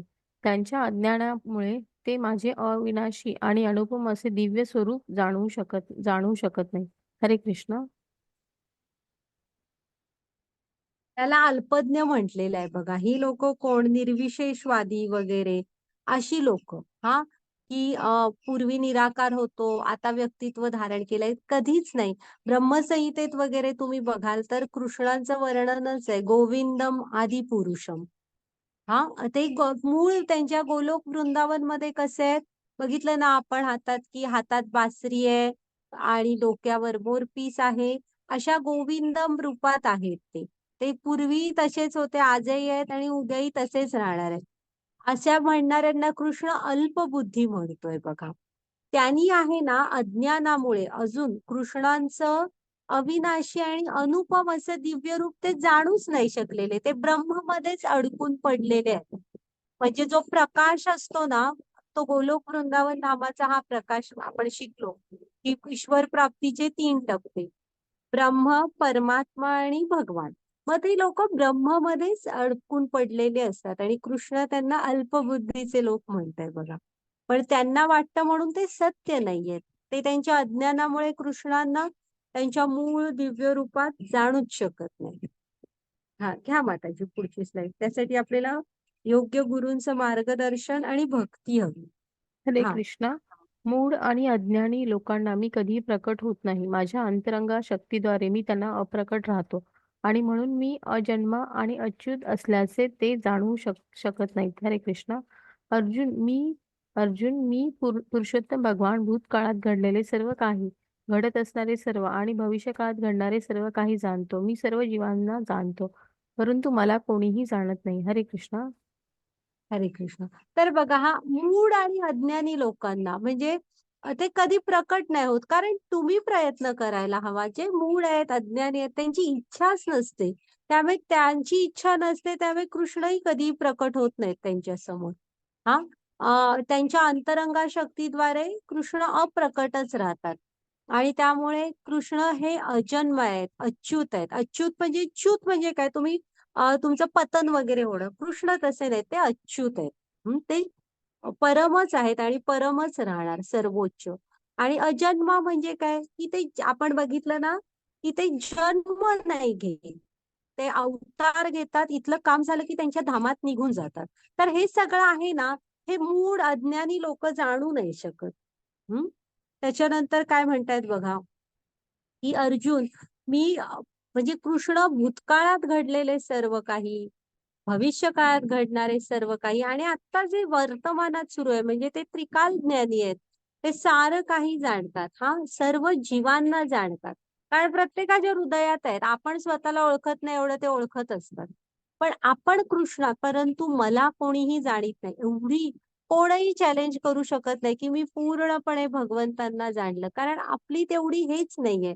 कितीही दिव्य ज्ञानात स्थित झालात तरी सांगितलं ना ते विभू आहेत. आपण अणू आहोत त्यांच्यासमोर. हं? घ्या माताजी पुढची स्लाइड. हरे कृष्ण. तृप्ती वाचायची वाचता श्लोक? हो. येषां त्वन्तगतं पापं जानानां पुण्यकर्मणां ते द्वन्द्वमोहनिर्मुक्तां भजन्ते मां दृढव्रताः. हरे कृष्ण. ज्यांनी या जन्मी आणि पूर्वजन्मी पुण्यकर्म केली आहेत आणि ज्यांची पाप करणे पूर्णपणे नष्ट झाली आहेत, ते द्वंद्वरूपी मोहातून मुक्त होतात आणि दृढ निष्ठेने माझ्या सेवेमध्ये युक्त होतात. हरे कृष्ण. म्हणजे ना आता तुम्ही इथपर्यंत जरी आला, इथं बसलाय, तर एक तरी समजायला हवं म्हणजे थोडा काळ जरी ह्या मार्गावर आता इथं आलात आणि जरच ह्या मार्गाला जर तुम्ही पुढे जात राहिलात तर ना कृष्ण काय म्हणतात बघा, की ज्यांनी या जन्मी आणि पूर्वजन्मी काहीतरी पुण्य कर्म केलेली असायला पाहिजे. हा, आणि ज्यांची पाप कर्म नष्ट झाली आहेत, पुन्हा जे द्वंद्वरूपी मोहातून मुक्त झालेले आहेत. म्हणजे आता अर्जुन थोडासा अडकला होता बघा या 5 कारणांच्या द्वंद्वरूपी मोहात. कृष्ण सांगत होते ना, की अर्जुना तुझी दुःख अज्ञानातून मोहातून आलेली आहेत, तू ज्ञानाच्या नजरेने बघ. मग जे सगळे ह्यातनं दूर झालेले असतात तेच फक्त कृष्णांच्या दृढ निष्ठेने सेवेमध्ये युक्त होतात. ते हा, सहजासहजी होत नाहीत. मनांमध्ये ते वैराग्य नसतं. ज्यांचं एवढं सगळं झालेलं आहे बऱ्यापैकी, ती लोक मात्र कृष्णांच्या सेवेत पटकन हे होऊन जातात, जोडून घेतात स्वतःला. हा, घ्या माताजी पुढची स्लाइड. हा आता मृगारी आहे ची गोष्ट. हा मृगारी पहिल्यांदा नारद एकदा येत असतात, तो पहिला दाखवलाय बघा. आणि तो कसा असतो माहितीये, प्राण्यांना सहज पण मारत नसतो, खूप तडफडून तडफडून मारत असतो. मग ते नारदांना खूप विचित्र होतं. तर नारद म्हणतात असं का करतोयस तू? तर नाही म्हणतो, मी सगळ्यांकडून असंच शिकलोय ना, म्हणजे ते मी कायम आम्ही शिकार करूनच खातो वगैरे. मग नारद थोडस त्याला हे देतात, म्हणजे आत्मज्ञान. गुरु सांगितलं ना, गुरु यावं लागतं. म्हणजे नारद त्याला हरिनाम घे म्हणून सांगतात. मग तो त्याला ती गोडी लागते, तो घेत जातो घेत जातो. आणि मग नारद त्या मार्गाने पुढे पण निघून जातात. आणि असा किती काळ निघून जातो आणि परत एकदा नारद येत असतात आणि एक खाली असा हा वागतो आणि तो काय करतोय माहितीये, तो कुठले किडे बिडे येत असतात ना त्यांच्या पायाखाली, मुंगी वगैरे येऊन कोण म्हणजे प्राण्यांना तितका पण त्रास होऊ नये म्हणून तो ते सगळं बाजूला करत असतो. मग नारदांच्या लक्षात येतं. मग तो सांगतो, की गुरुदेव तुम्ही मला सांगितलं आणि मी हरिनाम घ्यायला लागलो वगैरे. मृगारीची गोष्ट म्हणतात ह्याला. मग नारदांना आठवतं, की तो मृगारी जो प्राण्यांना हाल हाल करून मारायचा. त्याच्यामध्ये नाम किती श्रेष्ठ असतं बघा. ते भक्ती, गुरूंचं येणं त्याने किती फरक पडला बघा. तोच आहे हा मृगारी. हा, घ्या माताजी पुढची स्लाइड. हरे हा, कृष्ण. वाचा. पूर्णपणे मतपरायण. मतपरायण झालेले जे मला भौतिक सृष्टीचा संचालक, देवतांचा नियंत्रक, सर्व यज्ञांचा अधिष्ठाता भगवंत म्हणून जाणतात, ते मृत्यूसमयी सुद्धा मला जाणू शकतात. हरे कृष्ण. म्हणजे आता तुम्हाला कृष्णांना जे आता पूर्ण कृष्ण भावनेने युक्त झालेले आहेत. हा, आणि कृष्णांना ह्या सर्व भौतिक क्रियांचा संचलक, निर्णय, नियंत्रक असं सर्व यज्ञांचा अधिष्ठाचा भगवंत असं सगळं म्हणून जाणतात. तेच कृष्णांना मृत्यूसमयी सुद्धा जाणू शकतात. सहजासहजी आपल्याला आठवण होत नसते. हा, हा, घ्या माताजी पुढची स्लाइड. त्यासाठी तुम्हाला आधी ह्या सगळे मधून जोडून घ्यावं लागणार कृष्णांची स्वतःला. म्हणजे आता आज आपल्याला वेळ झाला, मी तुम्हाला उद्या ती बघून गोष्ट सांगते. ह्यांची भरत महाराजांची, नाहीतर एक 5 मिनिटात सांगते. भरत महाराजांची ते आपण गोष्ट सांगितली होती बघा. ते एक हरण पिल्लू पाळायला आणतात आणि शेवटी मृत्यूच्या वेळेस हरणाचीच आठवण असते, तर त्यांना पुढचा जन्म हरणाचा मिळतो. मग त्याच्यानंतर फक्त एकच बरं होतं, की त्यांना त्यांची स्मृती शिल्लक असते. अतिशय शुद्ध राजे होते ते, पुण्यवान. पण शेवटी ते हरणामुळे पुढचा जन्म हरणाचा मिळतो. कारण त्या सतत त्याचाच विचार. मग हरणाच्या जन्मात नेहमी आश्रमांच्या शेजारी राहत असतात. खूप कमी खात वगैरे असतात, की मग तो जन्म संपवल्यावर मग एक जडभरत ऋषी म्हणून एक जन्म मिळतो. आणि मग जडभरत ऋषींच्या जन्मात त्यांचा उद्धार होतो. म्हणजे भरत महाराजांचं जे काम एका म्हणजे भरत महाराजांच्याच जन्मात मुक्ती मिळायला हवी होती. त्यासाठी पुढं हरण आणि जडभरत ऋषी असं हे घ्यावं लागतात. 2 जन्म आणि मग मुक्ती मिळते. त्यामुळे शेवटच्या वेळेस कृष्णांची आठवण येण्यासाठी आपण सर्व बाजूने त्यांना जोडलेलं असायला हवं. आपण आता इथे कृष्णाबद्दलचा ज्ञानाचा महिमा बघितला. म्हणजे कृष्णाने आधी सांगायला सुरू केलं, की इथे लक्षात ठेवा 6व्या अध्यायाच्या शेवटी भक्तियोग सांगितल्यामुळे अर्जुनाला इथे प्रश्न आहे, की मग काय आहे म्हणजे भक्ती कशी करायची? त्यामुळे ह्या मधल्या अध्यायांमुळे मध्ये भक्ती आणि कृष्णांच्या स्वतःबद्दल कृष्णाने माहिती सांगितली आहे. हं. त्यानंतर कृष्णांच्या शक्तींचे ज्ञान. हा कृष्णांना शरण कसं जायचं ते. हं. त्याच्यानंतर देवपूजा आणि व्यक्तित्ववाद बघितला. ओके. आणि भ्रमातून भक्तीकडे सगळं बघितलं. ओके. हरे कृष्ण. माताजी हे करा, रेकॉर्डिंग स्टॉप करा.